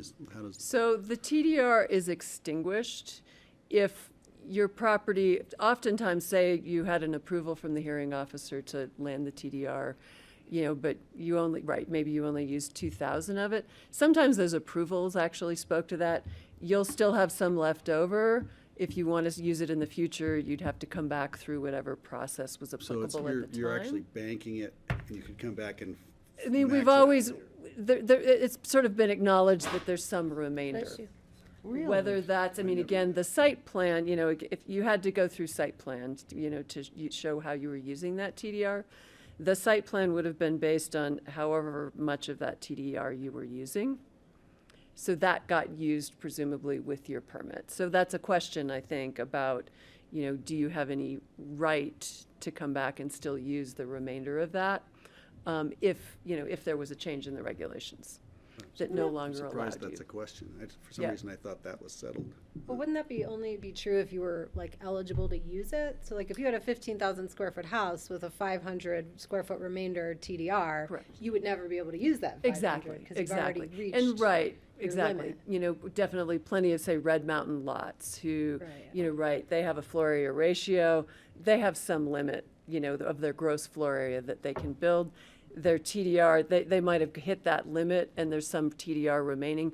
That is not usable. It's really speaking to properties that would have, still had the potential under their allowable floor area to come back and utilize any remaining square footage. Okay. Patty? Yeah, do we have any properties that have that opportunity to come back and use more floor area from their TDR? Definitely. Okay. But they have to use it on their property. They can't bank it and sell it. Right. There's no provision in the code that allows it to go anywhere else. It could only be used on their property. I couldn't tell you how many of those there are, Because but that was a yes. new one for me too. I'm like, generally they build it. Yeah. But- No, but right. If they're banking it for a future sale and say you can still add 500 and 750 square feet because you have the potential and the opportunity to do so. But I just want to be clear, it does not allow them to take that square footage and that portion of a TDR and sell it off. But how do we treat, say, because this has existed in, say, any of the zone areas where they've had a cap currently. So how have we treated that in the Frying Pan or in Maroon Creek Caucus where have had a set limit? How have those properties that have had additional TDR square footage? We haven't run into it really because the Frying Pan, went to 57, they limited before anybody was looking to, even tried to use TDRs to exceed, so it was never an issue there. We haven't run across anyone who came in and said, oh, wait, now this has changed, say Maroon Creek area. Now it's 5750 limited. Again, in these cases, we're talking about people who extinguished the TDR and may not have used it all to build. Right, I just wonder so if it's, we this just isn't a haven't had new that. conversation, like, Capitol Creek and Emma have been talking about reducing their square footage for a long time. Well, and Emma's has been, again, so there aren't any approvals in Emma that exceed that, or 82, at this point, again, so it's really not an issue for Emma or the basalt urban growth boundary because those limits, and again, to your point, Frying Pan, and we haven't run across it with Maroon Creek since we put the overlay there. So it's not, it hasn't come up there, but I think putting 9250 across the entire county, you're right, there, definitely would be some properties that had extinguished a TDR and, left some square footage on the table. So the recommendation is that they should be able to still use that, even if it's in excess of 9250, but we need to discuss that as this board. Right. Correct. That was the P&Z's recommendation. When do you want us to discuss that? Do you want me to finish? We're really close to just through, so I think, clearly there's more discussion to be had there. Let me just finish Okay. with the other issue that, came up with the P&Z. Okay. And then we can jump back to discussion. So the other issue that was raised by the public and that the P&Z recommended related to non-conforming structures. So when we reduced the floor area from 15,000 to 9,250, there are clearly houses out there that are greater than 9,250 up to 15. Those all become non-conforming as to size. They were legally approved at the time up to whatever size it was, but now the floor area is limited. So, the question there is, so what does this mean for all of those? We know our non-conforming regulations aren't the cleanest and clearest. Clunky was the word that was used in the P&Z meeting. But again, the concern, I think, from, the public is, are there burdens associated with this? Out of my realm of understanding is how a nonconformity affects your ability to finance things, or your, getting construction. Again, some of those were issues that were raised. Again, that's not something I can really speak to. But again, I think it's the question of what does this mean for if we create a bunch of nonconformities. We haven't dug into that as a staff. If we were going to, look to amend the nonconforming provisions, what does that look like? How do these apply? We really haven't had that discussion. But what the Planning Commission recommended is that is pretty critical as we move forward with this. And they recommended that the board directs staff to draft amendments to the nonconforming regulations as a priority in the near term. So they were kind of saying, if this is moving forward, we should be coming back sooner rather than later, not putting that in the bucket of all of the things we need to look at as part of the Growth Committee recommendations. And it is in that bucket already. I mean, it was identified by the Growth Committee as something to be looked at, but they'd like that to be brought forward as a discussion and an amendment sooner rather than later. Could you give me an example of what might be said about the non-conforming structures? I mean, they were permitted, they're there, what is there to say? Can you give me an example? If you want to tear down your 13,000 square house and rebuild it, Do you have to stick to 9250? right, and is it limited to sort of similar area and bulk or location, those types of things. I think you can imagine how we'd feel about that. Well, did the Growth Committee address that at all? Yeah, I think it's in with the entire suite of Growth Committee recommendations because of all the changes, recognizing, just as Suzanne said with staff, that the non-conforming needs to be cleaned up with all the other changes as well. Was the With their I don't was think the direction of cleanup? not in the kind of detail we're talking about now. P&Z's words were priority in the near future, in the near term. I mean, sooner than later.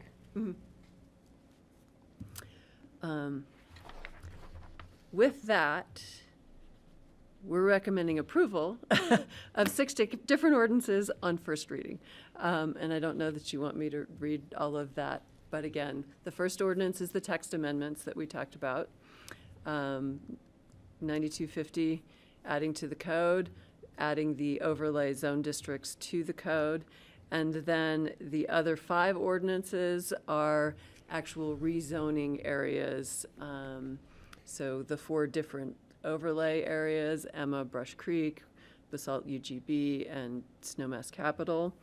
And then the final ordinance is adopting the Pitkin County final maximum floor area zoning overlay. That's the 9250. I don't want you to read all of those numbers and Thank things. you. I appreciate that. We'll do that some other day. Yeah, second reading maybe. In second reading, you'll have me read them. Yeah. So you don't have to. So I have a question. Do we, so we need to, I think, discuss the changes that were recommended by P&Z, those 4 items, and 2, the non-conforming, but I think that's probably the easy of all of those. But I just don't know, Francie, if we want to wait till after public comment or do it before. It's up to you, and I'm either way, so whatever you Yeah, want. so the, can you give us that slide that shows again the things that were recommended? There's non-conforming structures, there's the TDRs that haven't been completely utilized, Right. and what else was there? All those land use vested rights. Say that again, Patty? It's the land use application with vested rights. It's right there. Submitted and incomplete, GMQS allotments, and the TDR extinguished but not used. Okay. And then the second bullet point was the non-conforming structures. Okay. Let's have a little discussion before we open it to public. It's sort of get a feel for where we are at some of these. So, who would like to comment? Well, I would. Okay. I think with the non-conforming structures, as I said, it's kind of already been recommended to us by the committee. So I think we should look at that and clean that up as a priority in the near term, however you want to interpret that. And whoever is staff is going to be doing that, because we have staff pretty busy. As far as applications with vested rights, I'm pretty okay right now with what Planning and Zoning has recommended. I'm really glad for the clarification on that TDR, partial use, full use, that thing. I think that was a learning. So I'd like to see where the rest of the board stands on those, probably A, B, C, and I think D, what we've kind of discussed, and then to see how the public wants to weigh in. But I know Planning and Zoning spent a lot of time discussing this, and I appreciate their time, and I appreciate them bringing these forward to us for our consideration. Well, we did discuss the demolition and whether or not people should be able to build up again to 13,000 or 15,000, or whether if they were scraping a house, whether it would be limited to the 9250. We discussed that a while ago, and I have a pretty strong opinion on that, which I'm happy to share, and that is that if they're demoing a building, which is a usable building, which most of our demos are, that they should only be able to build back to 9250. That's my opinion on that. Are there other opinions on that? I just don't know how you would define usable building. It hasn't been condemned. Just for the purpose of framing the discussion right now, there's not the way that the current land use code reads regarding nonconformities is the opposite of what Francie just said, which is if you're going to build back, you can build back the structure that was in place at the time. Right. There is not a land use code text amendment in front of this board right now to change that non-conformity language in the code. Mm-hmm. So I just wanted to That'd be clarify the that. But we need to give direction to staff according to the Planning Commission anyway on this topic, so. Correct. Yeah, Carol. And maybe just to share, that was a recommendation of the growth committee. It was not kind of one of the near-term pieces because Which was? Sorry, the ability. Can you build back to your current, or can you build back? I think the growth committee struggled with that same thing, and that is something that staff has envisioned really is part of that longer process, because there's a lot of devil in the details on that specific piece. And I could see as part of that conversation, the calculation of appropriate floor area ratio on a parcel.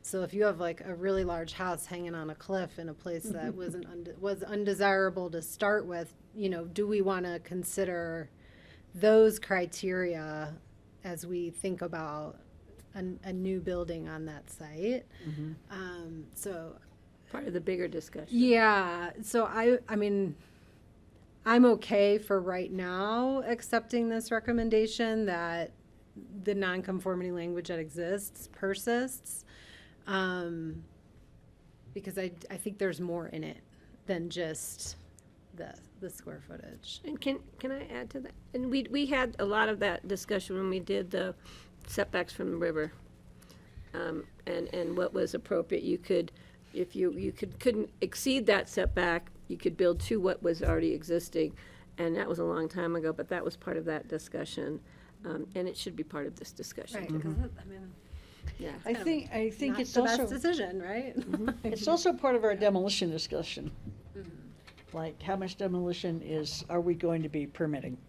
So that's built into this, and I don't know where that comes up in the. So, I growth mean, again, I think, recommendation. as Kara said, I mean, we know there's a bigger, broader conversation to be had on this topic going forward with the bigger growth management.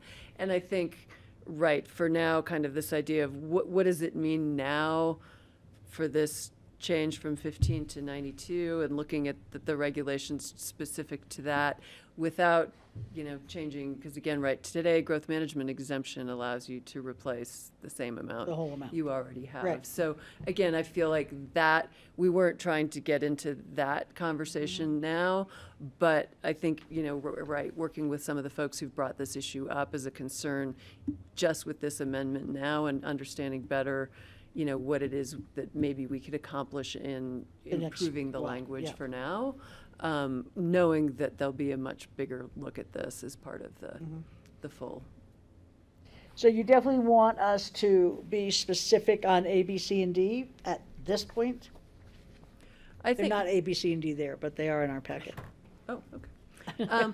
I think, yeah, we're looking for direction, because right now, I mean, the ordinances, we're looking to incorporate language into the ordinance on second reading, basically to explain, right, this ordinance, would not apply to certain things. And so we're Yeah. definitely wanting to get your direction on that, so we Okay. can provide that much more specific, worked out language for you at second reading. Yeah. So these are what Joe's letter was about, the first three. Right. And, let's hear what people think about them. Let's just do number one, vested rights. Do we honor vested rights where they are? I say we do. Me too. These Yes, are, Steve? these are maybe all talking about property Prop- rights that have Prior. value. Right. That one being things that people have, that's part of the value of their land, that they had acquired that legally through the process, and we need to honor any of those. Yeah. Yeah, and the second one I think is really straightforward. Like, they already, Yeah, the application. it's is done. already in. It's ready to roll. I agree with that too. I don't know. I mean, the first two seem straightforward to Yeah, me. me too. The second two are a little less straightforward, and so I want to make sure that I'm thinking about these very clearly. When I'm thinking about a vested right, it's for a specific proposal for a specific square footage on a specific site plan that's someone could move to building permit for. The bottom two are more speculative. They don't reach the level of that detail for me.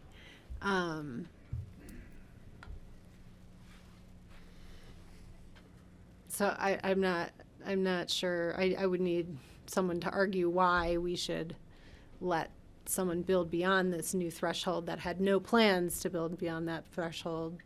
Yet. Yet. Right. Yeah. That's part of,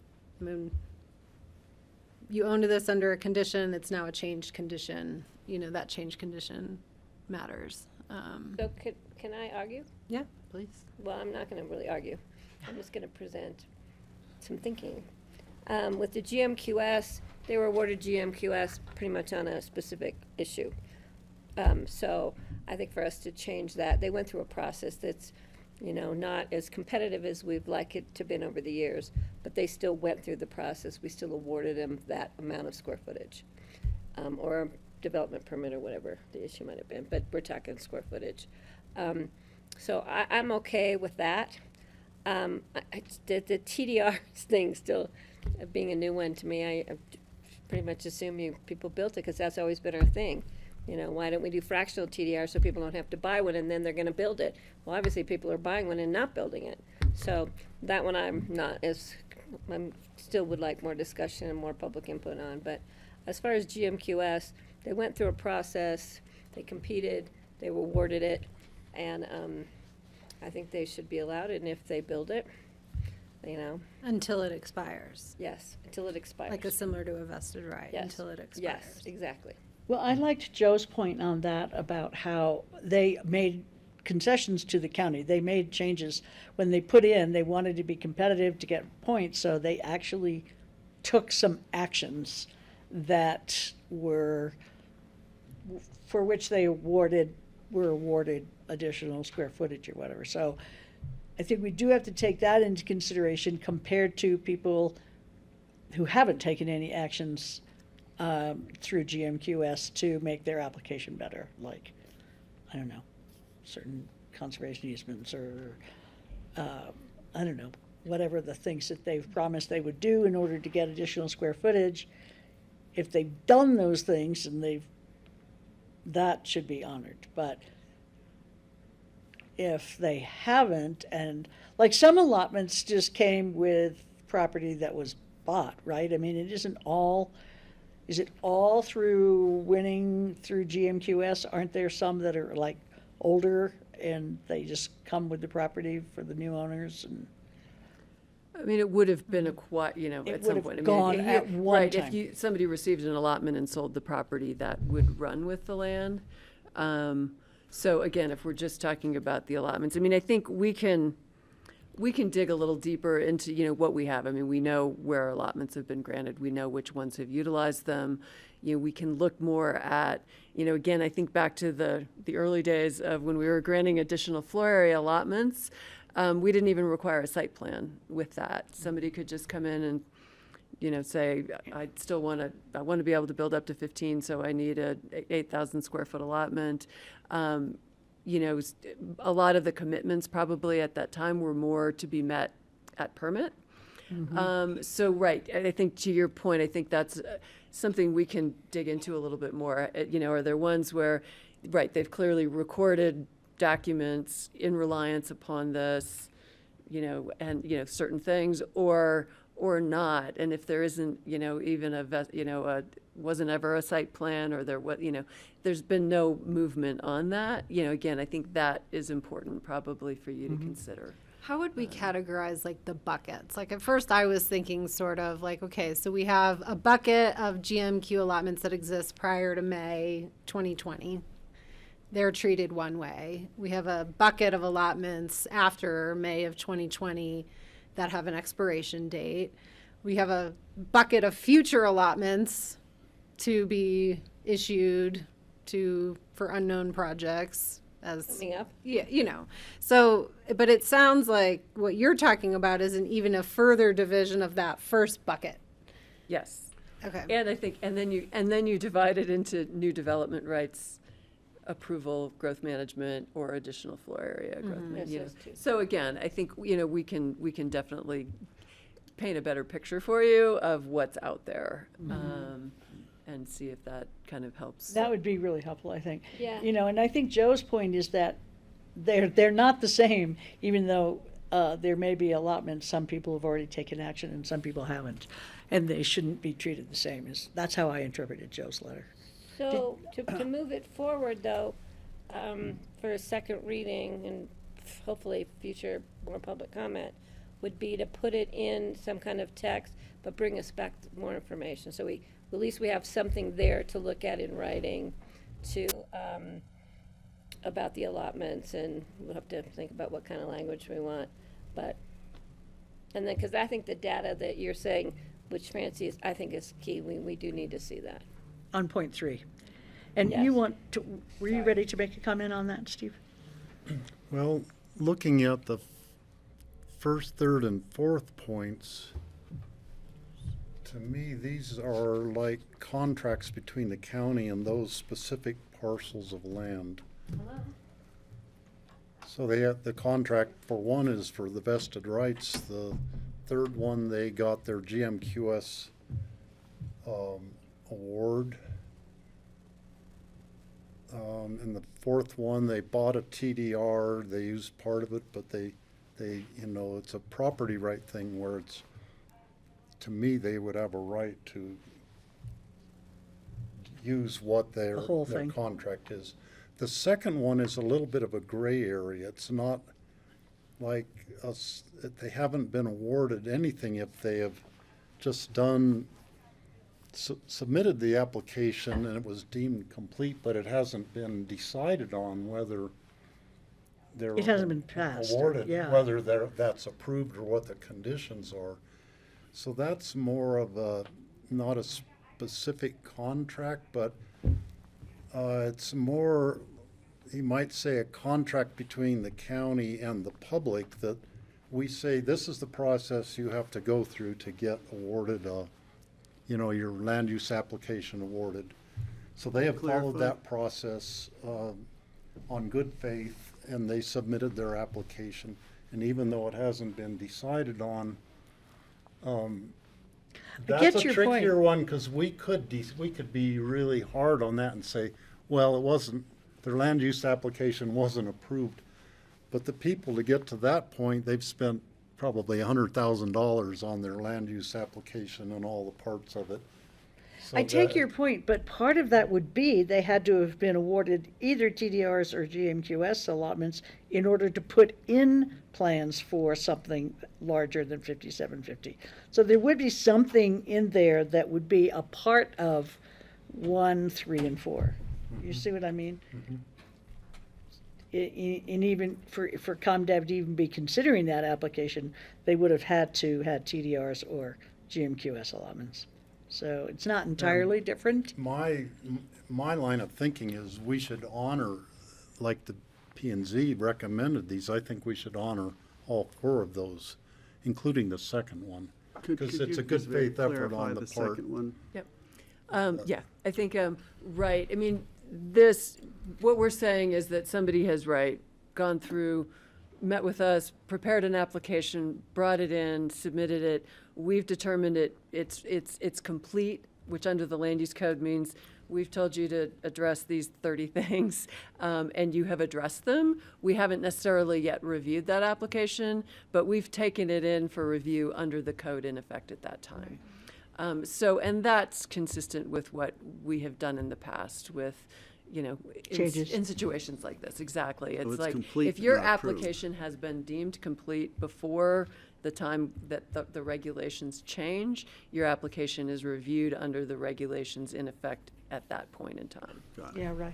And I would just add that that is consistent with Colorado's vested rights statute, which has very similar language, which is if you have a completed development application or building permit application in prior to the applicable change, then You're in. So we don't really have any choice on that. To follow up on that, though, a GMQS allotment is not the same as an application deemed complete. That is correct. A GMQS allotment is a discretionary allotment that has been granted for a specific property. The land use code is very clear that that is not a vested right. And I'll refresh the board's memory further and remind the board that we do have the property owner who receives the allotment record a GMQS covenant on the property that outlines the obligations that they've committed to during the GMQS hearing process in front of the P&Z. Often those obligations are not triggered until the point of the property owner coming in for a building permit. Some of them are and have been satisfied. One of the changes we did in 2020 was require folks to fulfill their obligations within a set period of time. But there's a lot of nuance here. There's a possibility that somebody could have a 20-year-old GMQS allotment and has never satisfied any of the obligations that are stated in the existing covenant for the property, or the obligations that are in there, were they to be satisfied today, are comparatively insignificant as to what a current application would be now. Or For might instance, already somebody be could in have the said, building I'm code. going to give somebody $500. I'm going to give the fire department $500 to buy a new engine for whatever purpose. That's pretty low dollar value at this point compared to what you would need. So there's a large spectrum as to GMQS allotments and the obligations Right. that have been made in those applications. So it could be something like, I'm going to put solar on my house, which is irrelevant now because they have to anyway, so maybe soon. Okay, I have a question. I have this vague memory, and it could be wrong, that when we were building our place, there was something about, well, you need to use your 5750 now or you won't be able to add later. Is that a bad memory? The current GMQS exemption for 5750 does not require you to use it all at once. Okay. Thank you. So that would sort of apply to using the TDR, I guess. The fourth one is a hard one for me. You don't have any idea how many we have about these unfulfilled TDRs? Off the top of my head, no. I mean, I started to kind of look at some of our numbers, and I don't have a number for you right now. I think we could get some sense of that. I mean, it might, some of it we'd have to dig into some of the permits. But again, I think that we could bring back a little more information for you to understand kind of where What that the impact lies. would be. Well, that's another one I would need someone to argue for me for. I mean, we don't allow it above 15,000 square feet. Why would we allow it above 92?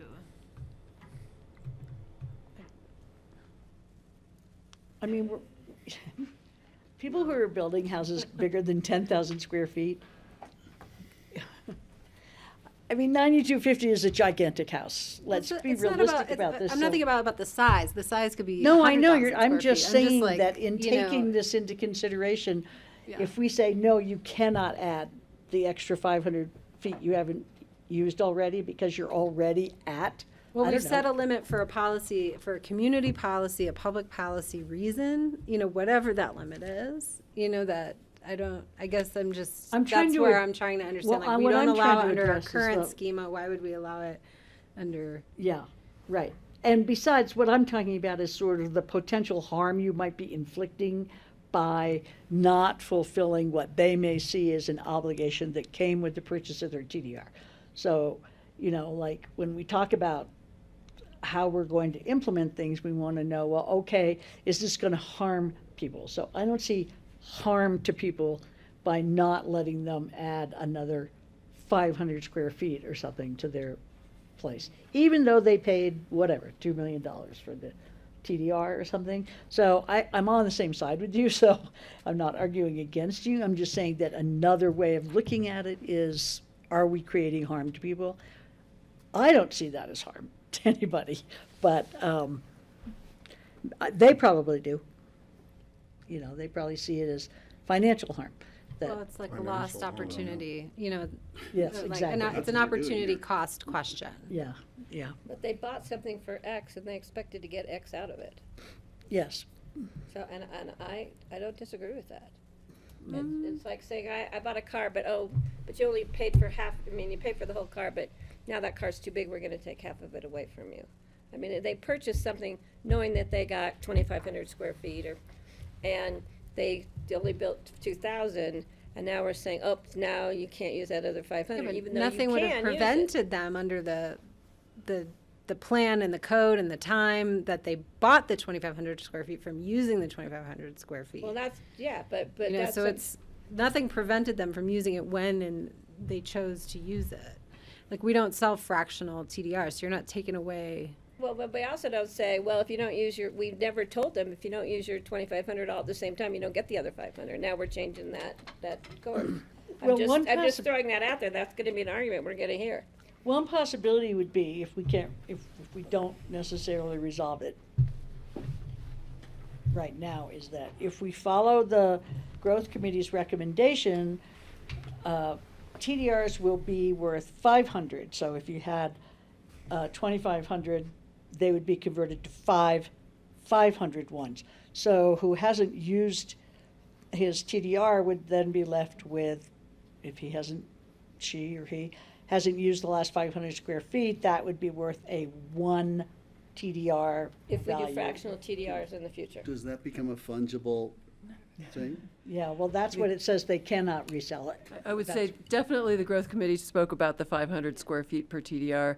They definitely didn't delve into the realm of people who already extinguished a TDR. Yeah. And if there might be square footage left from that, and if that could. I want to that's- clarify, they actually did and said once Oh, they it did. was extinguished, it was extinguished. Oh, okay, good. I wanted was to gonna say, ask I don't about remember that. it. Yeah, It seems let's to me go ahead that and talk when about you that. extinguish a TDR, that means you're done. I agree. It doesn't mean you can use your extra 300 square feet that you didn't use because you And didn't. it was with that. extinguished specific to a property. So I think really Specific the to a pro- conversation, to you the property extinguished it and on your for- lot Right. without any expectation that you could sell it to go somewhere else. So I think We- the conversation that's is established. more to, do you have it? Expanding your house. Well, if we're changing the, Above the code.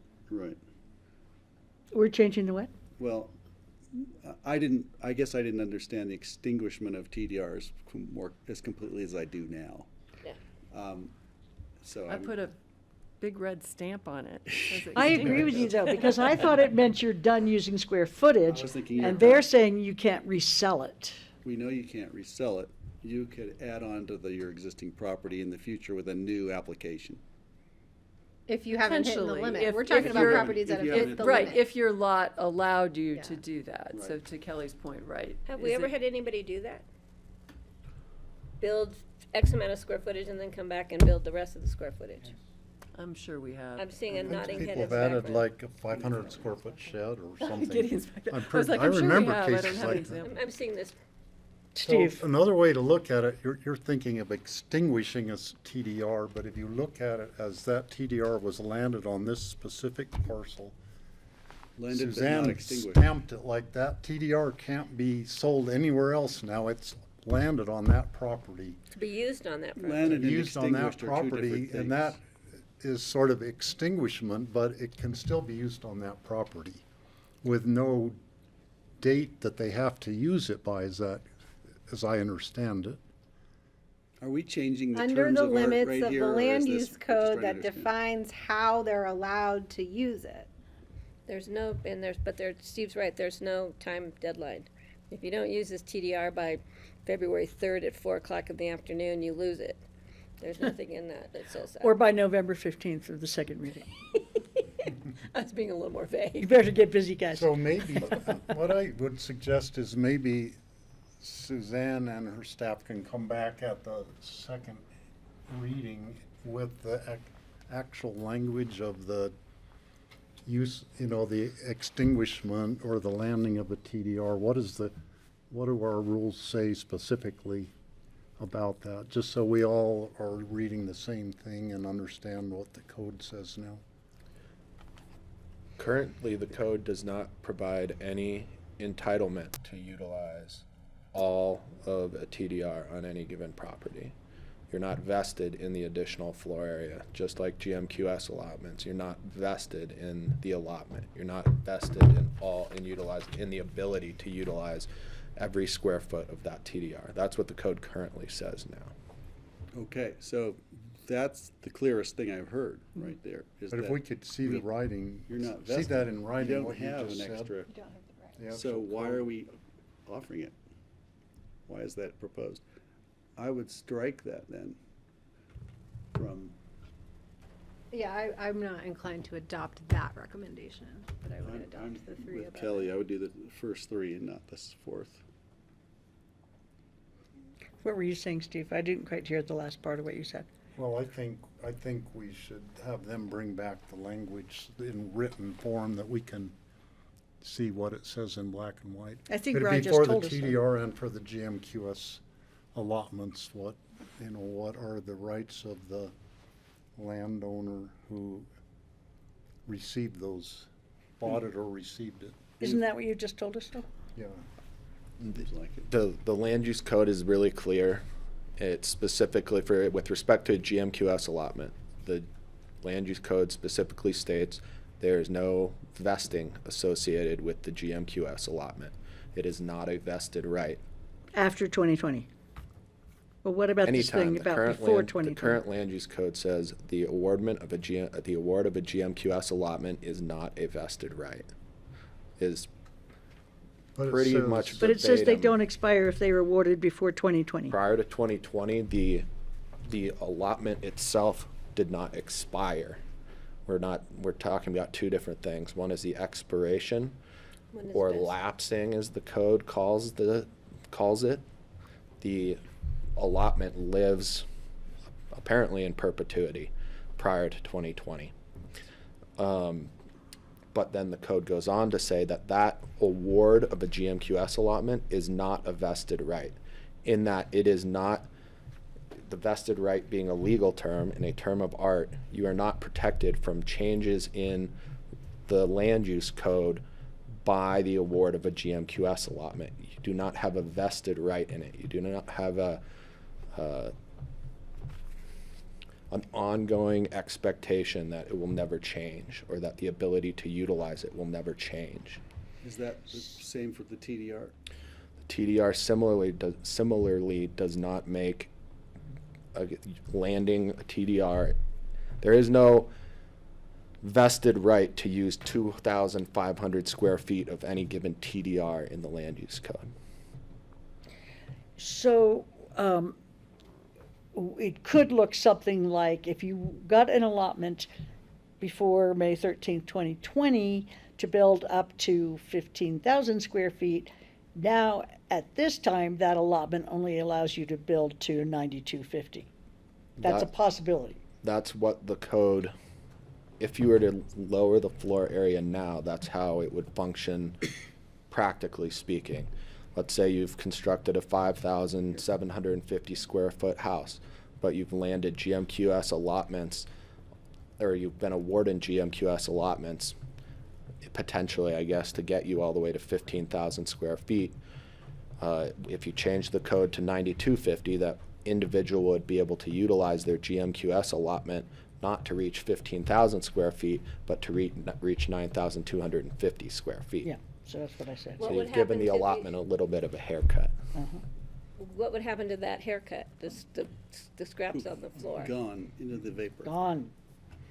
So would it go back into GMQS? We don't do that anymore? So, We've never done that before. I know. Once the allotment goes away, once allotment's been awarded for any given year, it does not survive on into the future. so if you were allotted to go to 15, you can, now we're taking on to 90, whatever it is. That space in between just is gone. Well, it's pretty clear.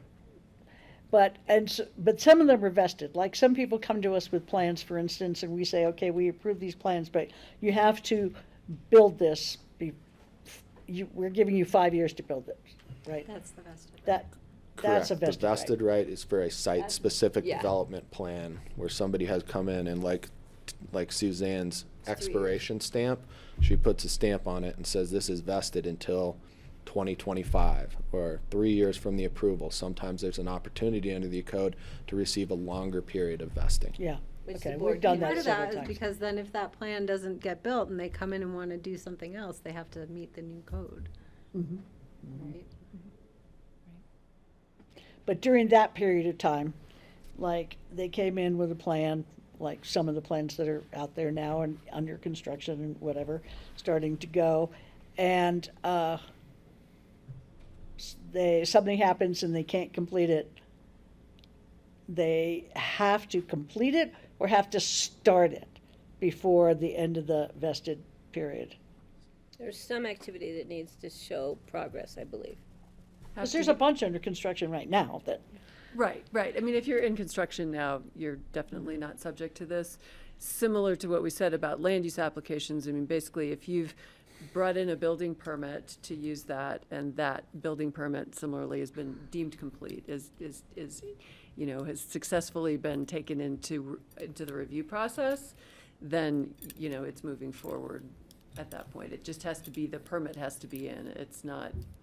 but does the vested right have to be acted on just as the beginning of the construction of or can it, does it have to be completed by the end of the period? No, by the time the vested right expires, generally you want to be in with a complete building permit before your that's vested where right it- expires. okay. It's not under Okay. construction or anything. It's a complete building Okay. permit has been accepted.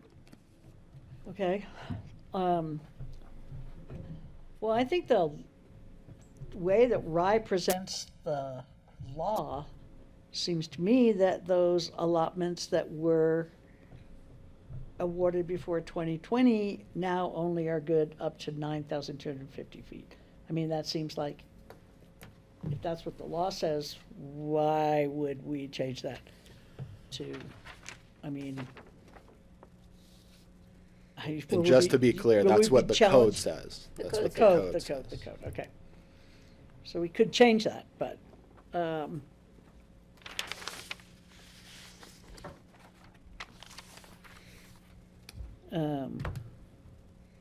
Public comment? well, I still am of the opinion that, I mean, I would like to see us address the spirit of our house cap size by not allowing construction for things that have not yet been permitted. Even though they were awarded the allotment at one time, I would like to see that allotment stop at 9250 if they have not yet put in their application. And the same with the TDR.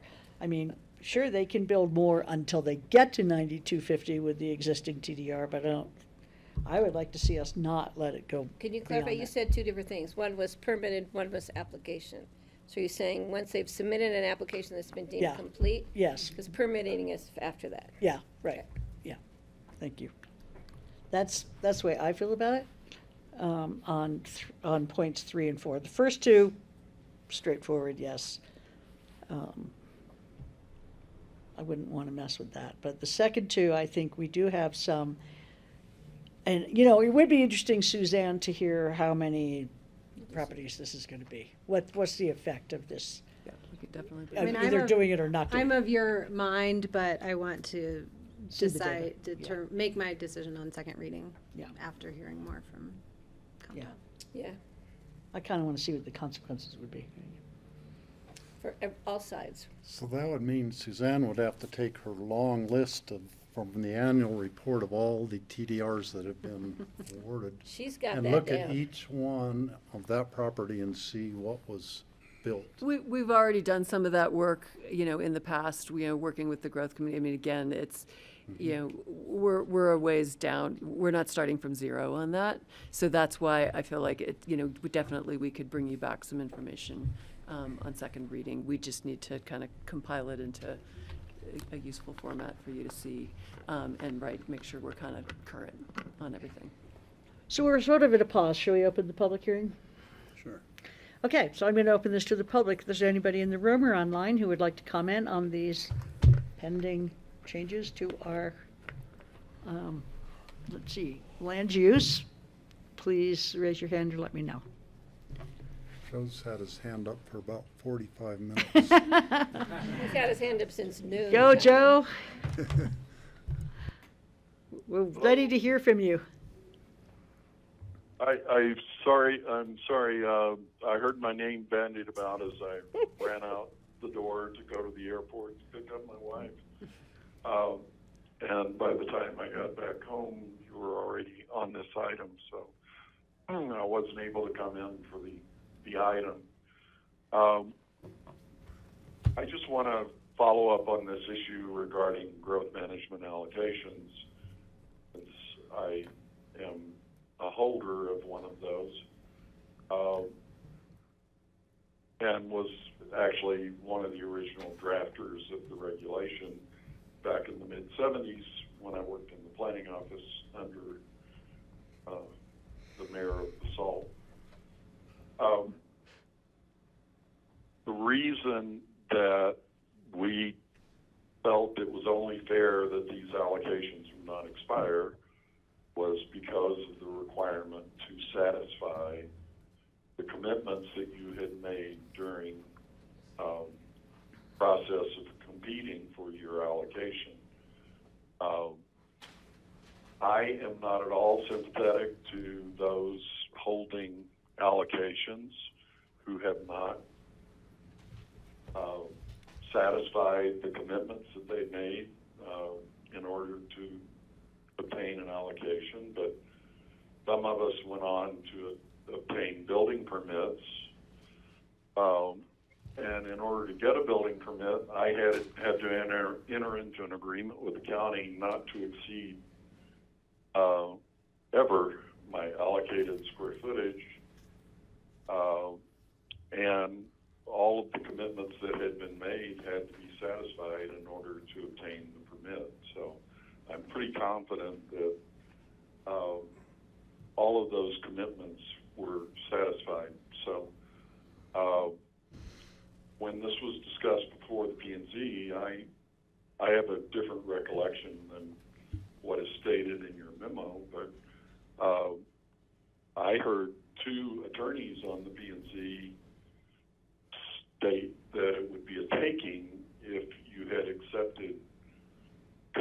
from an applicant and then taken their allocation away. So that's what I heard at the P&Z meeting.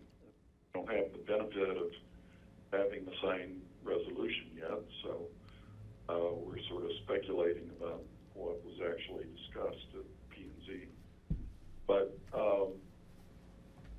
from my standpoint, I draw a distinction between people who have obtained the growth management allocation and have honored their commitments that they made in that application as compared to those that didn't do a thing. So that's a distinction in my mind. So I add that for consideration. Thanks, Joe. Thanks, Joe. Yeah, that's what I thought he meant in his letter, so. So that is something we can look at if, some kind of dissection of, do we have some allotments out there where people have met their commitments, but they haven't yet acted on their allotments? That would be good to know.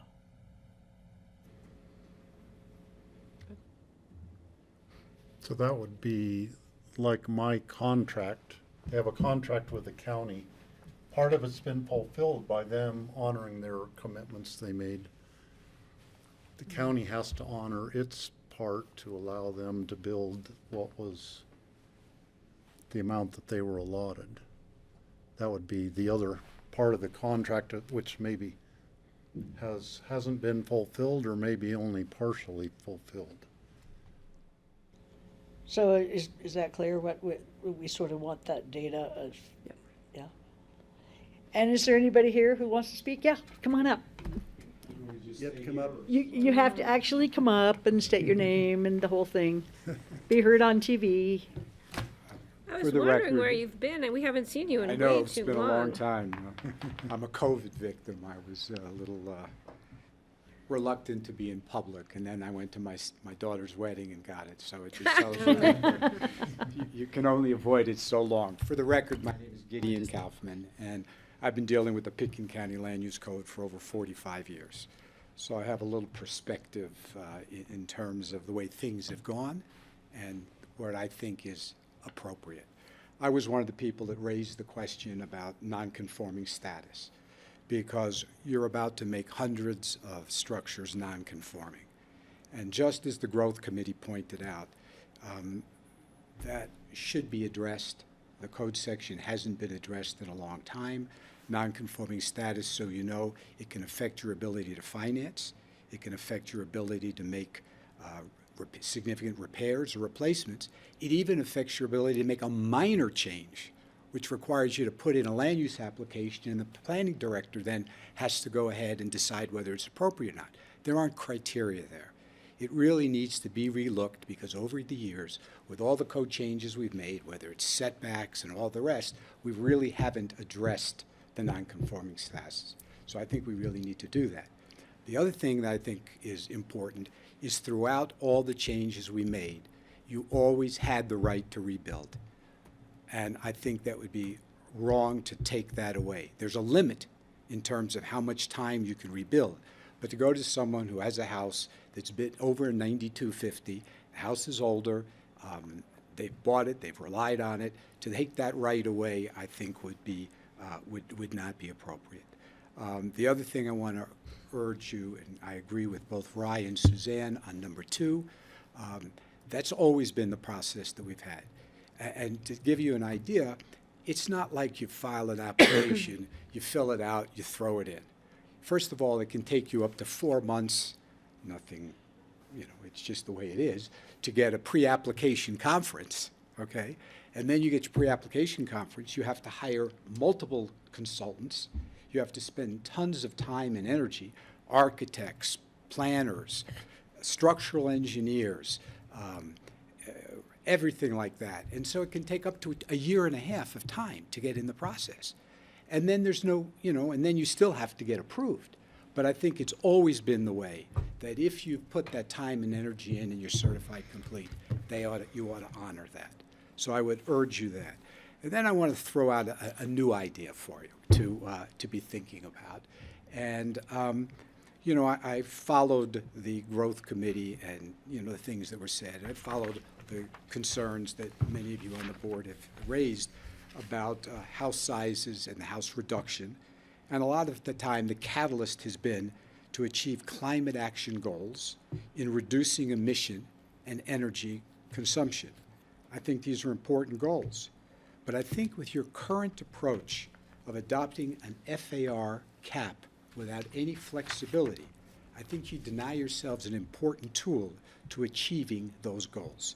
For example, if someone has an existing older home that doesn't meet or even come close to meeting your energy code, and they wanted to do a small addition, but that small addition would take them over the 9250, they're completely precluded. On the other hand, if you thought of something like this, that if you want to do a small addition that exceeds the 9250, first thing you would have to do is take that house, bring it up to current codes, or even exceed the new codes that you have adopted. Number two, any addition you made would have to not only meet, but exceed those energy codes. So now all of a sudden, your first step here is you've taken some of these houses that are sitting there that have the ability to really do something positive, allow them the opportunity to come to compliant. On top of that, if you said to someone, if you wanted to do 1,000 square foot addition over the 9250, and you could reduce 3 or 4 to 1 FAR elsewhere on the property or elsewhere. So now all of a sudden, for that extra 1,000 square feet, you've eliminated 3,000 or 4,000 feet that could be built. You brought that whole house up to current code and the addition to exceed, or at least give yourselves that kind of flexibility. It could be done through a special review process. So it isn't an automatic, but it does give you an opportunity in the right case to maybe give someone a small addition that meets all of your criteria. So I just think there ought to be some type of flexibility, because sometimes flexibility gives you opportunity. And I think in a case like that, where you're the ultimate decision makers, and you can really see some positive energy results, that is something you ought to at least consider. You guys mind if I ask him a question? No. Anybody mind? I don't really understand about the other 3,000 or 4,000 square feet you're saying that you're possibly eliminating. Sure. So you want me to explain that to you? Yes, please. Okay. So, for example, there are properties that have multiple houses approved on the property. And so let's say I have one house on the property that's 9,200 square feet, and I want to make it 10,250 square feet. And I have another house on the property that can be built to 9,000 feet or 7,000 feet. I would take that square footage, deed restricted away, eliminate it.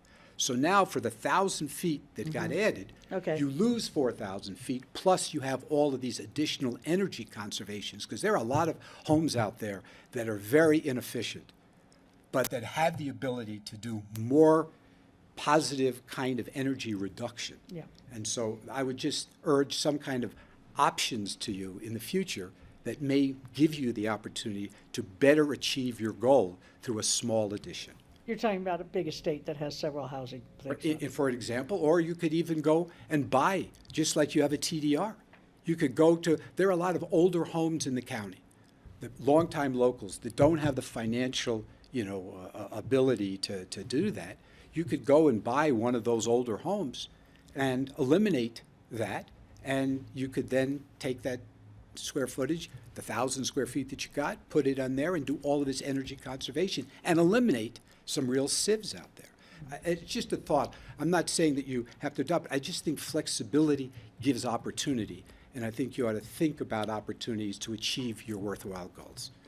Thank you. Can I ask a question? Yeah. Gideon, did you propose this to the growth committee? No, I did not. Okay, so this isn't just for us today. This was for you. He saved it for us. How, yeah, saved it for us. Well, because So- I hadn't been here in so long, I wanted to make sure I had an Yeah. opportunity to see everybody. So I'm wondering how would something like that, something similar in that vein, be incorporated into what we're trying to do here? How would that work? In the immediate term, I think there's a consideration in the growth management, in the committee's recommendations, not to what Gideon was saying to exceed 9250, but looking at that kind of opportunities for property owners who might not want to fully build out to be able to create TDRs that could be used elsewhere. But it's part of the much more complicated, complete recommendation from the Growth Committee. This is a variation on their theme. Again, they ended up at the 8750 and the 9250, and we're not looking at any opportunities to exceed that. But they were looking at ways to maybe, use people who wouldn't want to use floor area in one place and how it could shift somewhere else. But again, I think it's part of, the much more complicated dive into, their recommendations and what that looks like. And that's the next 18 months. I think. Well, it's, But and again, to Gideon's point, I mean, his is different than that even, in saying provide some opportunity to even exceed the 9250 limit.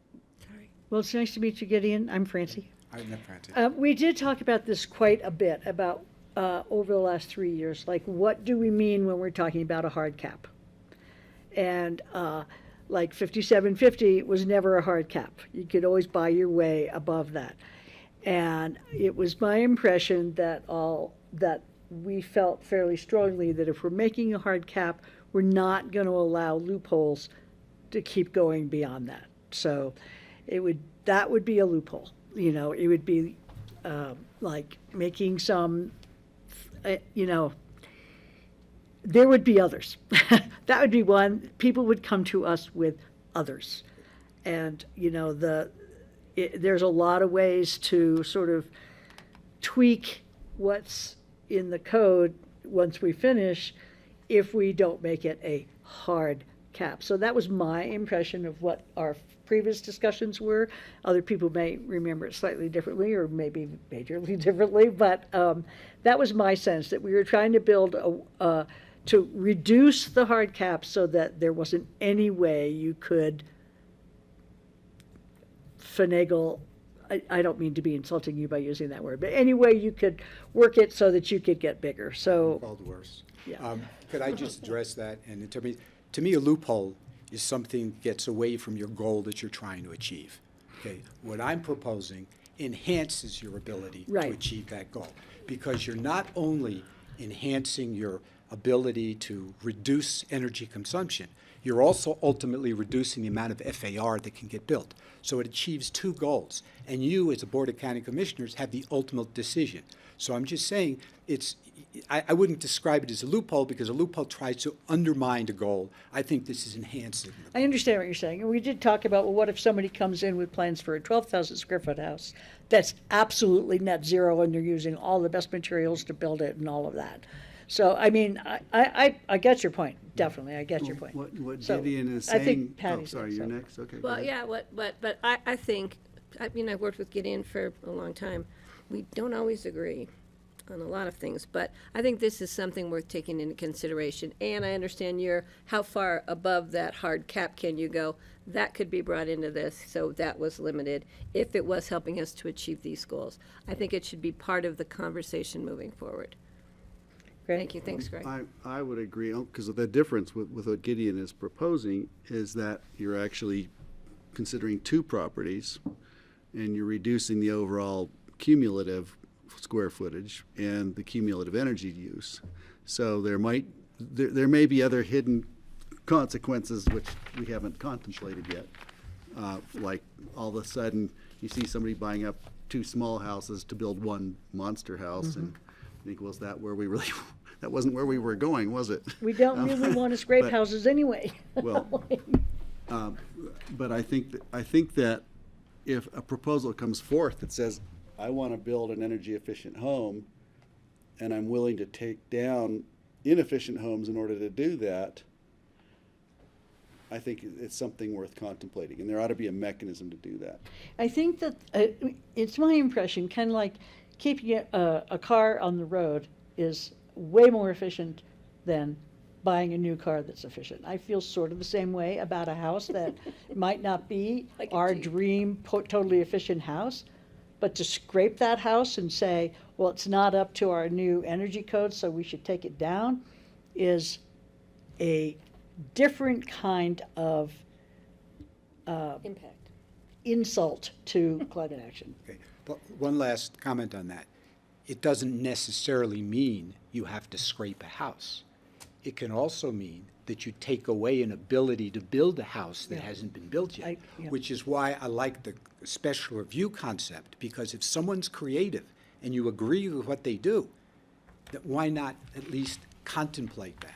So I understand about the scraping, but let's say I have a house that I haven't built yet. Yeah. And I'm willing to give that 4,000 square feet up so I can add 1,000 feet to the other house, because then I have the house that meets my family's need and I don't need the next house. Why not at least contemplate Consider that it. and look at it? Well, That's one all of the I'm saying. reasons that we came up with this whole idea was the research that was presented to us about what happens to energy consumption and GHGs as the curve goes up for the size of the house. So at 8,000 square feet, the impact of that house, it rises almost exponentially compared to below that. So that was one of the reasons that we sort of got to this point in the first place. But it's interesting that you say, but. And the last thing I'll say is I'm talking about existing houses. So You're I'm talking talk- about I'm talking about an existing yeah. house, so a house that's already built, that's already going to be consuming energy, that isn't going away. Eliminating a house that isn't going to get built and turning this house from a negative to a positive, I just think it's worth at least thinking about. Yeah, Thank you very I much. take your Appreciate point. it. Okay, thank you. Thanks. Thank you very much.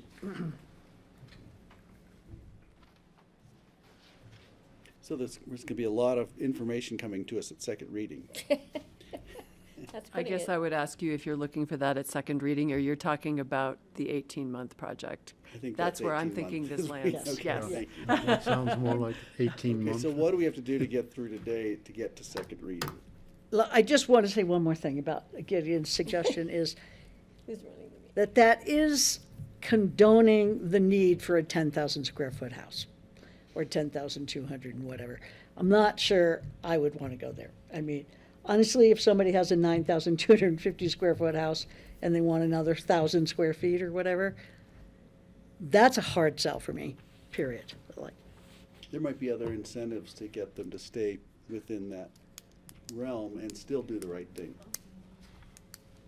who needs a 10,000 square foot house? So I'm not going to ask that question. look in an individual caucus area, and I'll use Capitol Creek, Snowmass Creek.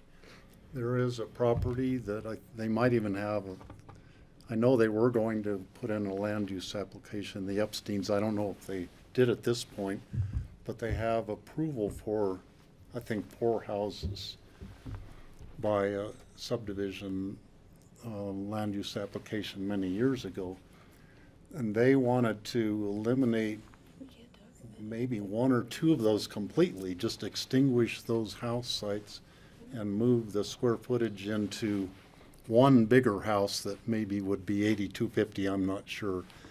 And at the caucus board meetings, they debated this more than once. That was like a permanent topic of discussion. Is it better to have one bigger house that's maybe 8,250 and eliminate 1 or 2 other houses? So you have fewer houses, but one of them is bigger. And what's the trade-off on that? And there were sentiments both ways on the caucus board. It was a, contentious discussion on that, but that's really describing, Yeah. it's not an existing, Did they have an application in? Because we can't talk about it. yeah, and that's what I don't know, if there's an application in or not on that particular, but that's just an example of, there is one property where people are talking about doing a similar thing. It's not an existing house, like Gideon was suggesting, taking an older, It's a potential. it's a potential house that they have approval to build, but it's kind of a similar concept, and And it's a live proposal at this so point. it could be not going up to 10,000, but it could be going from 5,750 in a caucus area with a smaller square Cap. footage up to above that cap for the same. Yeah. It's not going even to the 9,250 thing, it's something less than that, but still it's the same concept to consider. Yeah, I've had that conversation a lot. I think we've all had it together too. Like, it is really hard to figure out which is worse or better. Did we finish public comment, or did I, because I had to step out. We're still in public comment. Sorry, I had to step out. Is there anybody else who'd like to make public comment? Online? Glenn? Glenn's waiting till the Oh. next meeting when he's gonna Okay, bring back his. I'll close the public hearing, and we will have more public comment in 2 weeks when it's brought back to us, which I think is in 2 weeks, is that right? November 15th. November 15th. November 15th, 3 weeks, I guess, yeah. Can I Okay. request a short break before we Please. contemplate Of course, ordinances? yep, yeah, let's take it 10 or 15. Let's go to 2:45 with a break, Andorra? Thank you.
Welcome back to the Board of Commissioners regular meeting on Wednesday, October 25th.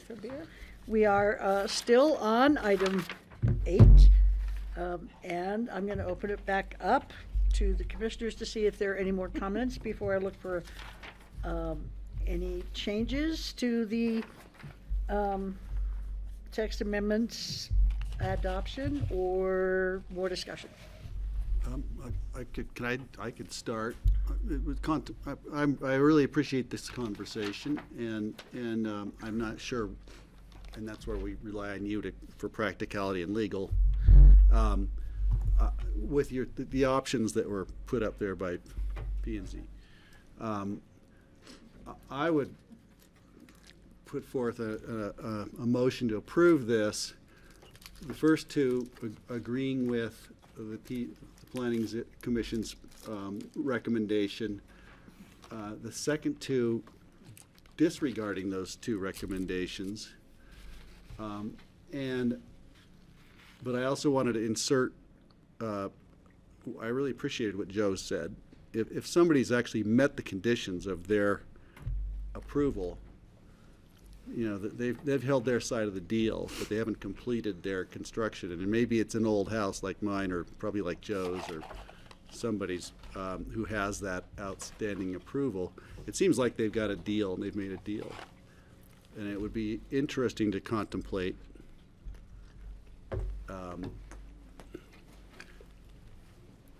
you know, considering that separately from somebody who hasn't met the terms of, as Joe articulates.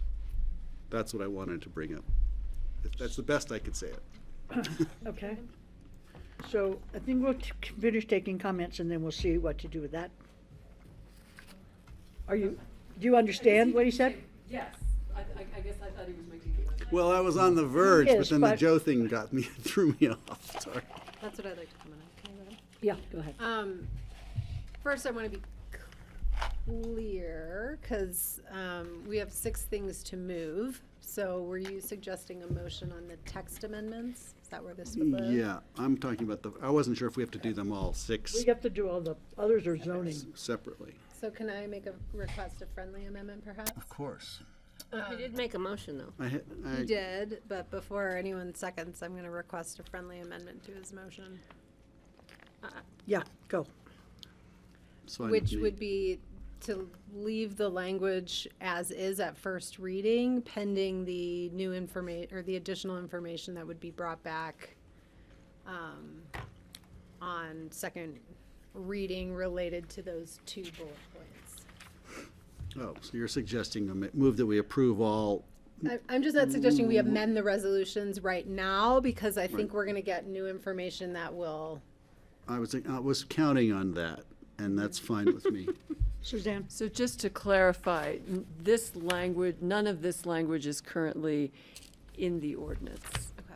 So just to make sure, if you wanted some portion of this to be added on first reading, right, it is not reflected in the Okay. ordinance at this point. So I'd amend my motion to say I would move that we approve the ordinance, and clearly we're going to be contemplating this at the second reading, and other things as well. With these added, Well, they're not in the ordinance. I know they're right not in it so now. What Kelly was saying is, let's not change anything and bring it back. Right. Give direction for the Rather amended than ordinance to come back and make the changes now, make them later. So, well, and you seconded it? I did not. No. Okay, okay. I'm happy to withdraw it also. I just want to move the conversation. Well, I will second it for sake of discussion. Kelly already seconded it, didn't No, you? No, No, she she didn't. didn't. She didn't. So I didn't think you I were would making a like motion, so. Suzanne to prepare language on those 4 items. But I think the one with Joe's suggestion to have it be on the GMQS allotment, where part of the contract, I mean, I keep calling it a contract, part of the commitments have already been fulfilled, that the whole thing would be honored. If none of the commitments have been fulfilled and they haven't started building yet, that's, to me, a different situation that Right. I kind of agree that to not honor that at this point. And I'd like to have that language ready on all 4 of those. We're liable to get more public comment from other people on these, and I would like to hear that before, making up my final mind on it. I would agree to that. Okay, so, But whether she can prepare the language and have it set aside that we could add it in real easily, that would be one way to do it. Or you could prepare the language, put it in there, and then we could remove it. I don't know what would be the more proper way to do that. Rye's going to tell us. I know, I'm like. It seems like the board is, I guess I'll be presumptuous here. It seems like the board is largely in agreement about the first 2 points on this particular list that we're looking at right here. So that language would be easy enough to bring back at second reading.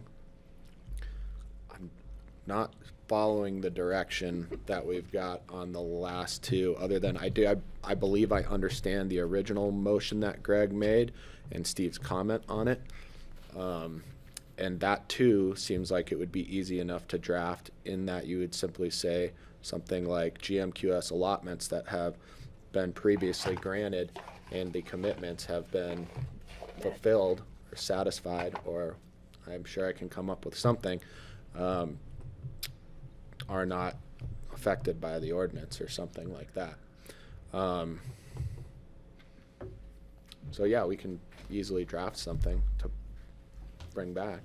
The 4th point, I would be curious if you can pull together how many of them are out there where they didn't use the full TDR? What's the square footage that's left?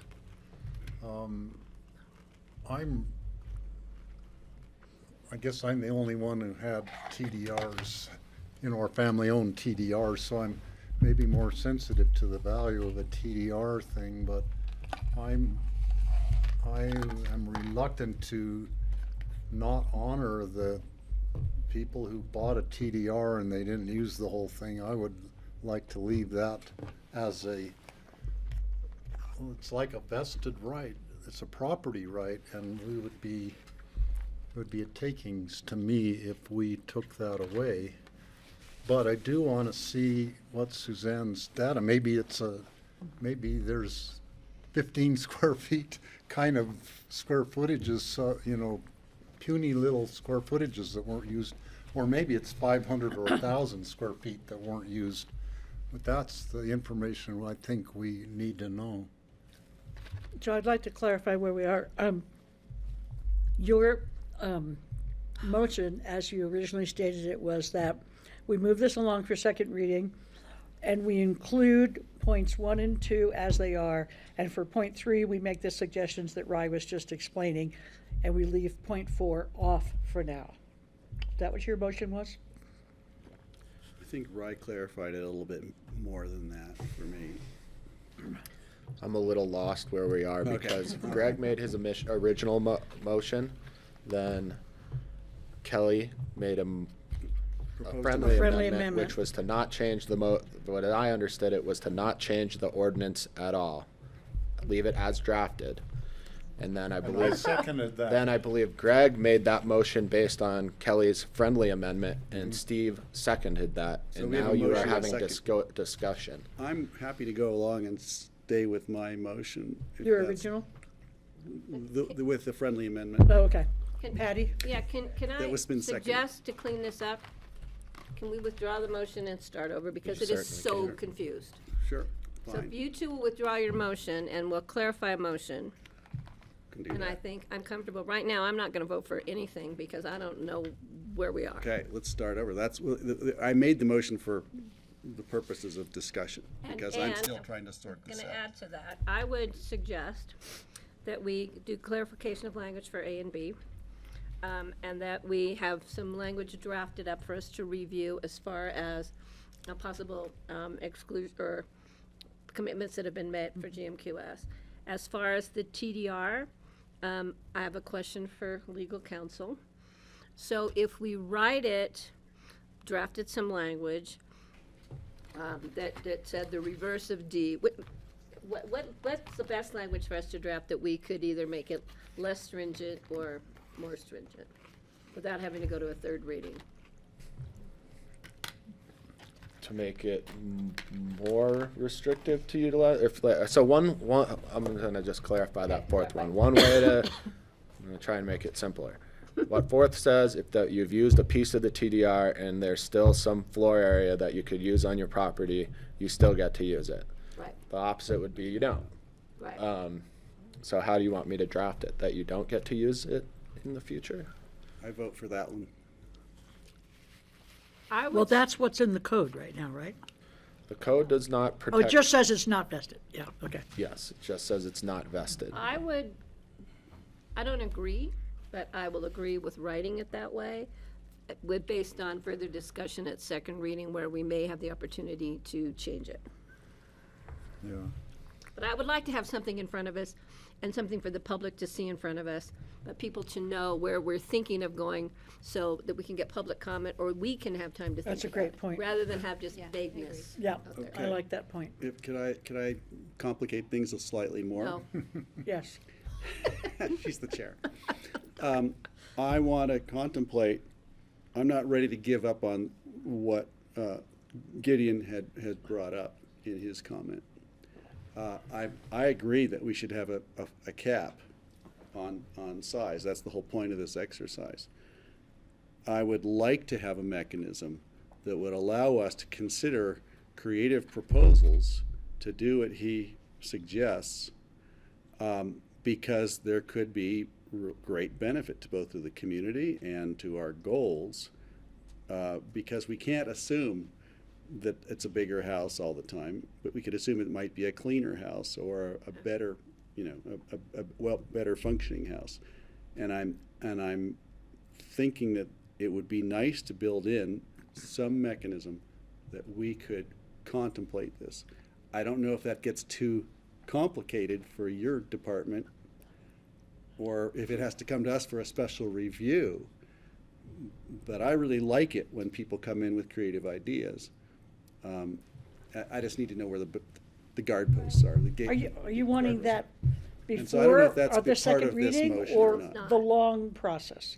That's in the long process. So, okay. That's what I wanted. Okay, thank you. I saw the relief on your face. I saw the relief on your face. I just don't want us to forget that, because I think that leads to creative solutions.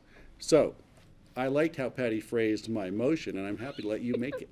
Well, first I want to respond to your comment you just made. I think I'm in agreement. I think the board is agreeing to looking at that as a future discussion, looking at some opportunities there, but not part of what we're dealing with right now. So, if you would like, Proceed. I will try to make a motion to approve, what are we calling it? What are we approving on the first first reading? time around? Ordinance. This is, The text The amendment? text amendment amendment. ordinance. I think would be the- Including Okay. the recommendations made by planning and zoning, A, for land use application with vested rights. Land use application submitted and deemed complete. Drinking enough water.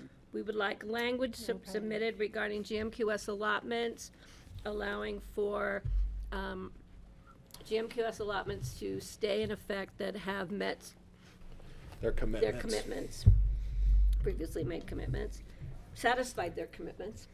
And the fourth one is to bring back language, properties with TDR have been extinguished, but not all FLURIA from the TDR has been utilized, to not allow those to be exempted from the text, from the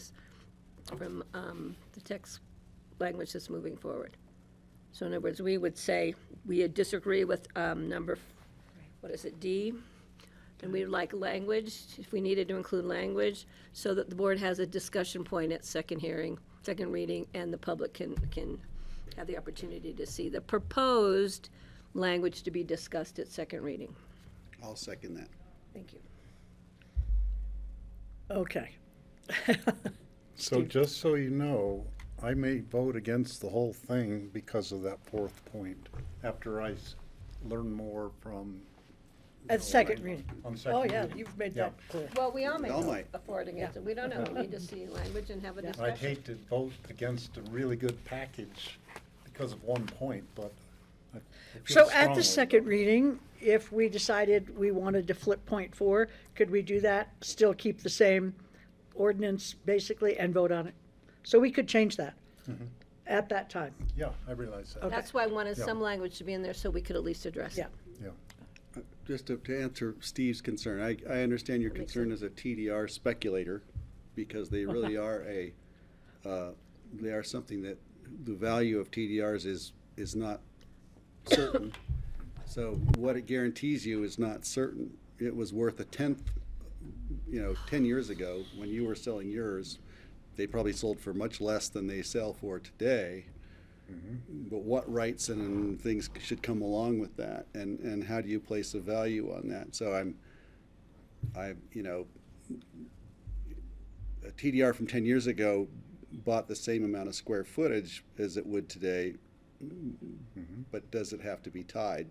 Is there, I'm trying to understand how the value, what your expectations are.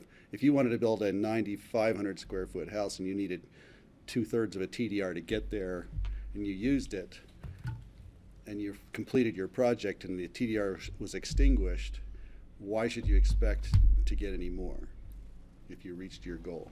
I guess that's the question I would ask, and I'm still trying to understand it. So I think we need to look at some more information and have that discussion on the 15th.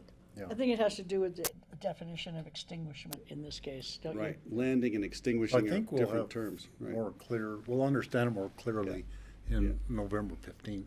I mean, I hope so. I'm pretty sure we will. All right, I'm going to just try to summarize question. this motion. The motion is to pass at first reading the ordinance, the text amendment ordinance, including the several parts of it that are listed here, amending sections 32020, amending sections 37040. And in addition, we'd like to add to that ordinance points 1, 2, and 3, or 1 and 2, A and B of point 1. A and B in our packet, but there's no letters there. So I'm going to call it numbers. Numbers 1 and 2 as written, number 3 adjusted to allow for the exemptions that we talked about, and number 4 to be written in the reverse. Is that how everybody understands it? Yeah, Yes, very good, Francine. we're all clear. You put the Any- words right into my mouth. Any other comments? Okay, I'll look for a vote. All those in favor, please say aye. Aye. Aye. You okay with that, Suzanne? Got it. All right, now we do the zoning. You're not gonna leave for the zoning part, are you? Nice to have you, Glenn. All right. I'll move to approve on first reading, set for public hearing on November 15th. An ordinance of the BOCC rezoning all lands within the Brush Creek Master Plan area to the Brush Creek Master Plan Area Overlay Zone District. Second, with a sneeze. Any discussion? God bless you. All those in favor, please say aye. Aye. Aye. Aye. I'll Okay, move to approve an ordinance of the BOCC rezoning all lands within the Emma Master Plan area to the Emma Master Plan Area Overlay Zone District. Second, the motion. all those in favor? Aye. Aye. I'll move to approve an ordinance of the BOCC rezoning all lands within the valleys of Capitol Creek and Lower Snowmass Creek Master Plan Area to the valleys of Capitol Creek and Lower Snowmass Creek Master Plan Area Overlay Zone District. Second. All those in favor, please say aye. Aye. Aye. Aye. Aye. I will move to approve an ordinance of the BOCC rezoning all lands within the unincorporated area of Pitkin County within the boundary of the Basalt Urban Growth Boundary to the Basalt Urban Growth Boundary Overlay Zone District. You got this down, Kelly. I'll second. All those in favor, please say aye. Aye. Aye. That's the Aye. bug BO. And I will move to approve an ordinance of the BOCC adopting the Pitkin County Final Maximum Floor Area Zoning Overlay. Second. All those in favor, I please wanna say aye. dis- Oh, wait, we have want discussion on that. one. Discussion. What's the difference on this from the others? On number 13. It's sort of the Covers same the remainder language. of the and I'd have county. to look again. I mean, I looked at it, but we didn't really. This essentially says 9250 applies countywide, except in those overlay zone districts and the few other exception areas So we this spoke is about. like a big overlay map of the whole county. Correct. The others are overlay of just Their area. the caucus area. Exactly, So this is the big map that you showed at the beginning. right. Okay. This got it. is the big deal. That one. That one, okay. Good Now, clarification. okay, I understand now. Yes. Now you can vote no. So all those in favor of voting for the big deal, say Aye. aye. Aye. Aye. That was a technical term. Well, that was. Okay, well, that was really exciting. Congratulations, Oh, you're Carl. coming back to join us? Yes, Thank you. thank you Thank you. so That much, was really everyone well who's done. worked on Thank you. this. I think you all should take them all out on November 15th for drinks after our meeting. Yeah. While I go to APSHA. Yes, while they're at APSHA, we'll go out. Yes. Thank you. And now we have open discussion. And I know you have something, John. I actually only had one item, and with Kelly here. I only had one item, and with Kelly here, she may be able to cover it. There's a letter distributed about the change of name, I think, I believe from, we all received a request from Senator Hickenlooper's office requesting an endorsement letter of support for the name of Blue Sky? Mount Evans to Mount Blue Sky in Clear Creek County. And I'm supportive. I support if we change the name of Colorado to, I mean, I have an issue with trying to change history rather than learn from it, but I'm not gonna, I think Blue Sky is a very nice name. It's a little But, dorky. yeah, because then we have people gonna be coming to Pitkin County wanting us to change the name of our county. That Yeah. was gonna be my amendment to our letter. be is that fine to This that. be part of the same deal. Blue Sky County. Wouldn't that be nice? That'd be great. I'm still trying to get the plaque done in Veterans Park. Can you give me a break for a while? It's not done yet, see? It's ordered. It's on order. We're waiting for it. Can change the font. My understanding of this process is that it has been sincerely collaborative with the tribal communities in Colorado, which I appreciate. Thank you for bringing it to our attention. I think you all got it. I don't think I was the I only got it. one, but yeah. Do I we have read to it. sign Pitkin County on there, though? I don't think we want to do that. We can. I'm not, If we all approve it, we can sign it from Picken County, right? I know, but I'm saying, do Chair we can want to sign put it. the name Pitkin County on something, changing the name of Mount Yeah, Evans? it's an educational moment. Pitkin was worse than They would Evans, like right? to list us as a supporter, so I don't think we need to submit a letter. We The just have to irony will provide be our approval. there. Should we all respond or Right. just Just- once? Just do it, I don't have time. to I'm happy to respond. I spoke with Janeth about Yeah. this I Friday. responded Just already. from a process perspective, if they're looking for support of the county, it would be better for the board to give a nod that it's okay to put Picken County's name on it. Okay, so who's going to send that?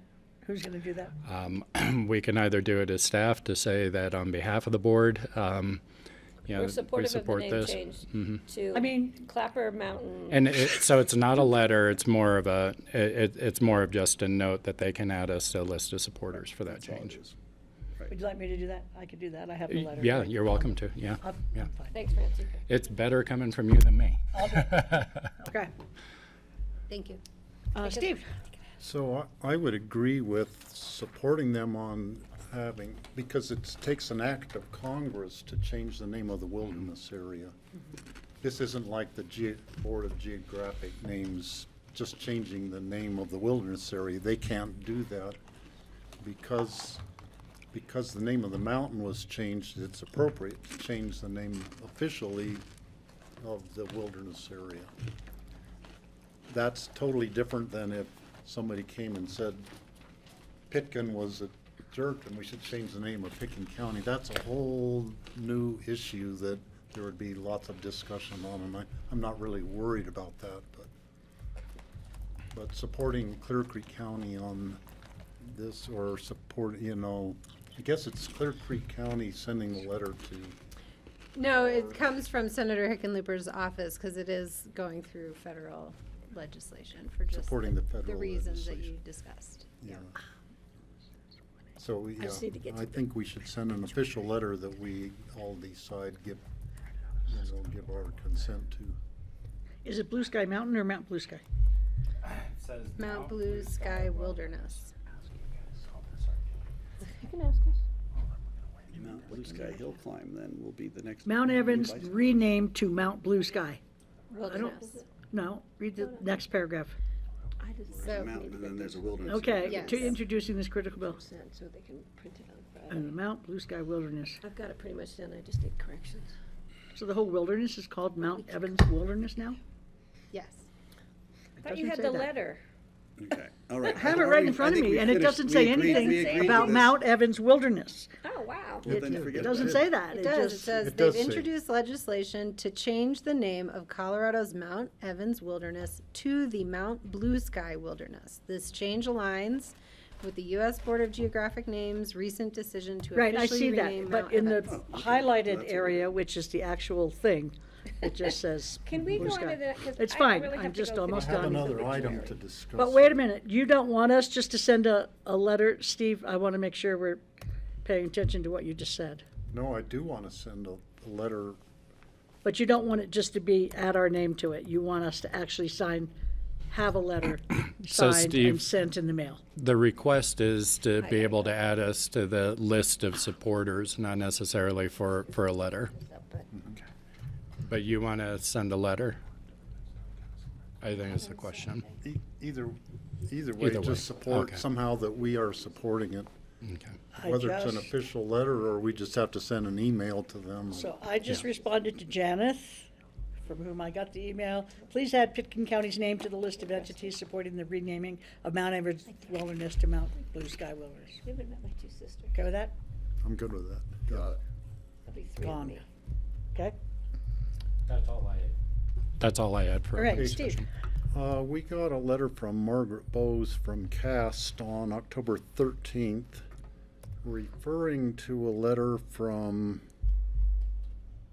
the governor's office, asking us, the governor's office says they're seeking input from local government associations regarding the strategic growth goals for Colorado executive order issued this summer. The governor's office believes that our members' perspectives and experiences are an important part of determining how programs supporting strategic growth goals for Colorado could work better for their communities and the entire state. So we are being invited to be at the table on discussions on the governor's proposals, and I think that we should jump at this opportunity to be at the table. I answered the original survey. Did you answer it? No, I didn't. I just answered it as myself. I mean, took the little survey that came the first time, and then I got the thing from, what is her name? Bose? Margaret Bose? Margaret. So I think they're just polling cast members as this process. We can definitely, Which maybe we should look, Yeah, see, I filled it out already. we should look at what you said and see if it aligns with what our county position so I would think be. there's two different processes going on here. There was a survey that went out from CAST, and now I think they're asking for comment on the executive order. There are a set of affordable housing goals set for each community. I will say that there's been a lot of conversation, at least at staff levels, not understanding exactly where these numbers came from or how they were developed. And so we can certainly look at those from Pickens County's perspective and develop a set. In some regards, the way that they came out for us were lower than might be expected. And so, that may or may not be a good thing. We'll This have is to see. not related to 213. 213, this is the executive order. Well, it is related to 213. What the governor did was in response to local governments frankly saying, why don't you clean up your house about how you implement housing policy before telling the rest of us how to implement our housing policy. Fair. And he did that via this executive order, which told departments to start doing their own policy type of inventories. And I think what CAST has done is created a survey in relation to some of the strategic growth objectives that are specifically called out in the executive order. So it's like a subsection of the executive order that they're asking us to provide our feedback on. I mean, it seems like it should be a whole county submittal, based on how we currently think about policy related to density and water and transportation and things like that. Is that a fair? I think that's what they're looking for. Well, that's not the way I read it, so it looks like I haven't submitted it. I've only started it. So are you guys saying this should be submitted as one thing, this survey? Well, An official position by the county is what? I mean, the county is the member to CAST, so that's how I interpret the request. Okay, well then, it's gonna take somebody to write up the responses to these questions. Right, so we'll look at that at the staff level, so the Okay. board has something So to I respond won't to. finish it and submit it then. and I have a feeling submitting the survey to CAST is one item, but I would think an official letter from Pickens County outlining our position sent to the governor's office would be in order also. In response to the executive order? In response to the executive order, just so Yeah. Mm-hmm. we have complete standing in the case. We could come back, the governor's gonna go on and do what he wants to do, probably irregardless of what we say. But then we can come back and say, we made our thoughts, well-written thoughts were given to the governor's office. I think this is going And they to were be- ignored or they were partially accepted, just so in the future we'd have some legs to stand on our arguments. I think they're gonna use this to draft legislation, and that I've heard Dylan Roberts is going to introduce some legislation related to these strategic growth goals, but no one seems to know what the scope of that might be. And that's how I'm anticipating this information will be used. Yeah, this is going to be an aggregate thing submitted to the governor's office. So they're going to take what we respond to on this survey and aggregate it, and then take it to the, and it says, note that the summary document sent to the governor's office will include no attributions. Your input will remain anonymous. If you've already replied to a similar request from CML, obviously we wouldn't, or CCAT, there's no need to complete this form. So they're going to, I think we should submit our own letter. but it also I don't want it to says, be an aggregate where it may negate some of the comments that we have. it also says the governor's office has asked local governments associations to summarize the feedback from members and submit it by November 8th. I haven't seen anything come through Northwest COG I haven't seen yet. Given that deadline, please complete the survey by November 1st. You have this survey Double from check. MBOS? Yeah, I'd be concerned about aggregating, well, we can aggregate the comments, but I think we need to submit our own, so we're clear where we stand as an individual entity. And I think we will have a seat at the table that way too, which is what Steve's looking for. So I think we need to have Ashley work with Kara and draft something up and get it sent off. How's that for summarizing what you Leave said, I2. Francie? Uh, Yeah, bring you. Okay.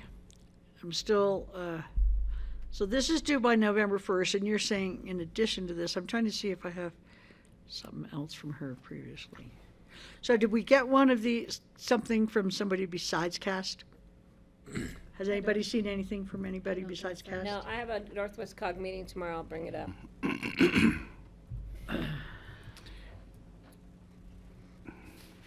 And I am not, I have several emails from her, but I'm not seeing that one. I'll forward it to you.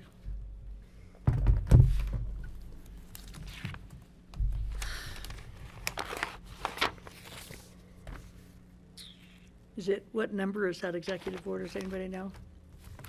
Yeah, they have a Google Doc. It was thing. attached. I don't know, can we figure that, because I've gotta go finish Tommy's obituary, and I don't know if we can, if we got a more open discussion that I might I've wanna got- be privy to. I just wanted to bring up a letter that we got from the Mountain Pact, Anna Peterson, regarding the sign-on letter for the BLM management plan comment period, Colorado River and Grand. Laura all has seen been it. pretty involved with Has that. Laura been, she's in, so maybe she's already got this covered, but I think what they're asking us to do is sign on, and we've got till the 1st of November to do that. I'll just send it to Laura. Yeah. I think that everybody's willing to sign on to it. You all have it in your inbox, at least if you haven't I read it. just don't remember if alternative F was, The one we chose? yeah, Yeah, that's a Laura question. right.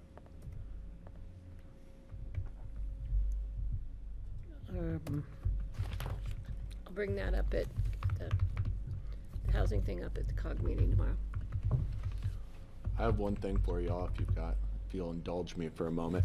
Yeah. During exec last week, there was a discussion about doing a site visit to see the Rock Creek Association road that's in dispute. You all are doing a meeting up in Redstone on Tuesday next week. Is there still any interest in taking a look at the road? Heck, yeah. Yes. I thought we were doing. Soon I thought we were enough. doing Yeah. both, yeah. It was only presented as the castle. Okay. I'll just need to notice it appropriately if we're gonna do that. And so So- the board knows I can't make it because I have a ACRA meeting. Meeting. So I'm gonna go up on Saturday and I will be in touch with Rye. I've already talked with staff and the owner of the castle to do the castle. And then if we can, we'll try and do a walkthrough on the road. I don't know what time you're meeting up in At Redstone. 10:30. So I assume that it's more conducive to your schedule to do it after you go to the castle rather than before. I don't think it'll take particularly long, but we'll need to notice an executive session along with your meeting at Redstone and include that item on the, I don't see Agenda, the actual so. time. Maybe I'm looking. I think it's 10:30. I see the castle site visit Trust from me. Charlotte. Right, it says 10 to 5. Whoa. 10 to So 5. that Maybe includes. some clarity. I saw it at 10:30 because that's about when the Acro meeting gets over, but there's no way I Oh, can you're get from. looking at the calendar, yeah. And it's Halloween. I have to wear a costume. I'm not wearing a costume to the castle. What did Charlotte say for the official time? She didn't. Oh, she didn't. Apparently, it's in the calendar. So I'm looking in the if it's calendar. best to do it after the castle, that's really all I need to know, because we won't need to start the meeting earlier. I have, So we can notice appropriately so that whenever you're finished with the castle, we'll essentially drive down there and take a look at it. And I wouldn't anticipate it taking more than 20 or 30 minutes, would be my guess. So, Let's do it after the castle. That Okay. really makes sense. great, thank you. Leslie Lama asked me if I was going to wear a costume. She said she might wear a costume. I have to wear one to the Acro meeting. It's my first Halloween as a princess, and I'm wearing it all frickin' day. I love it.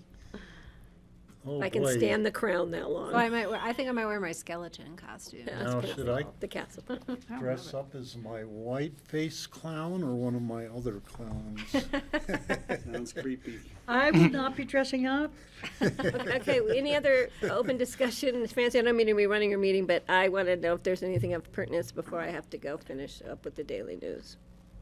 I have, no, I You said had two enough. things yesterday, I I thought. said enough this morning about the meeting. I don't need to say more. Anybody else? About what meeting? The meetings last week. Oh. Oh, yeah, that was good info, thank you. Um, I'm gonna, okay. I want I'll to look pull for a up motion. that hope thing, I want to look Move at to- that. Like, Oh, we don't need a motion. oh, he beat it. Yes, I'll we do. second the motion. We do, it's Is Wednesday. it Wednesday? Yeah, it's Wednesday. What I'll day is move to this? adjourn. How did I? And I'll second it, thank you very much, Okay, all guys. those in favor of adjourning? Thank you, aye. You guys are even debating whether to Done, adjourn. Dora. I just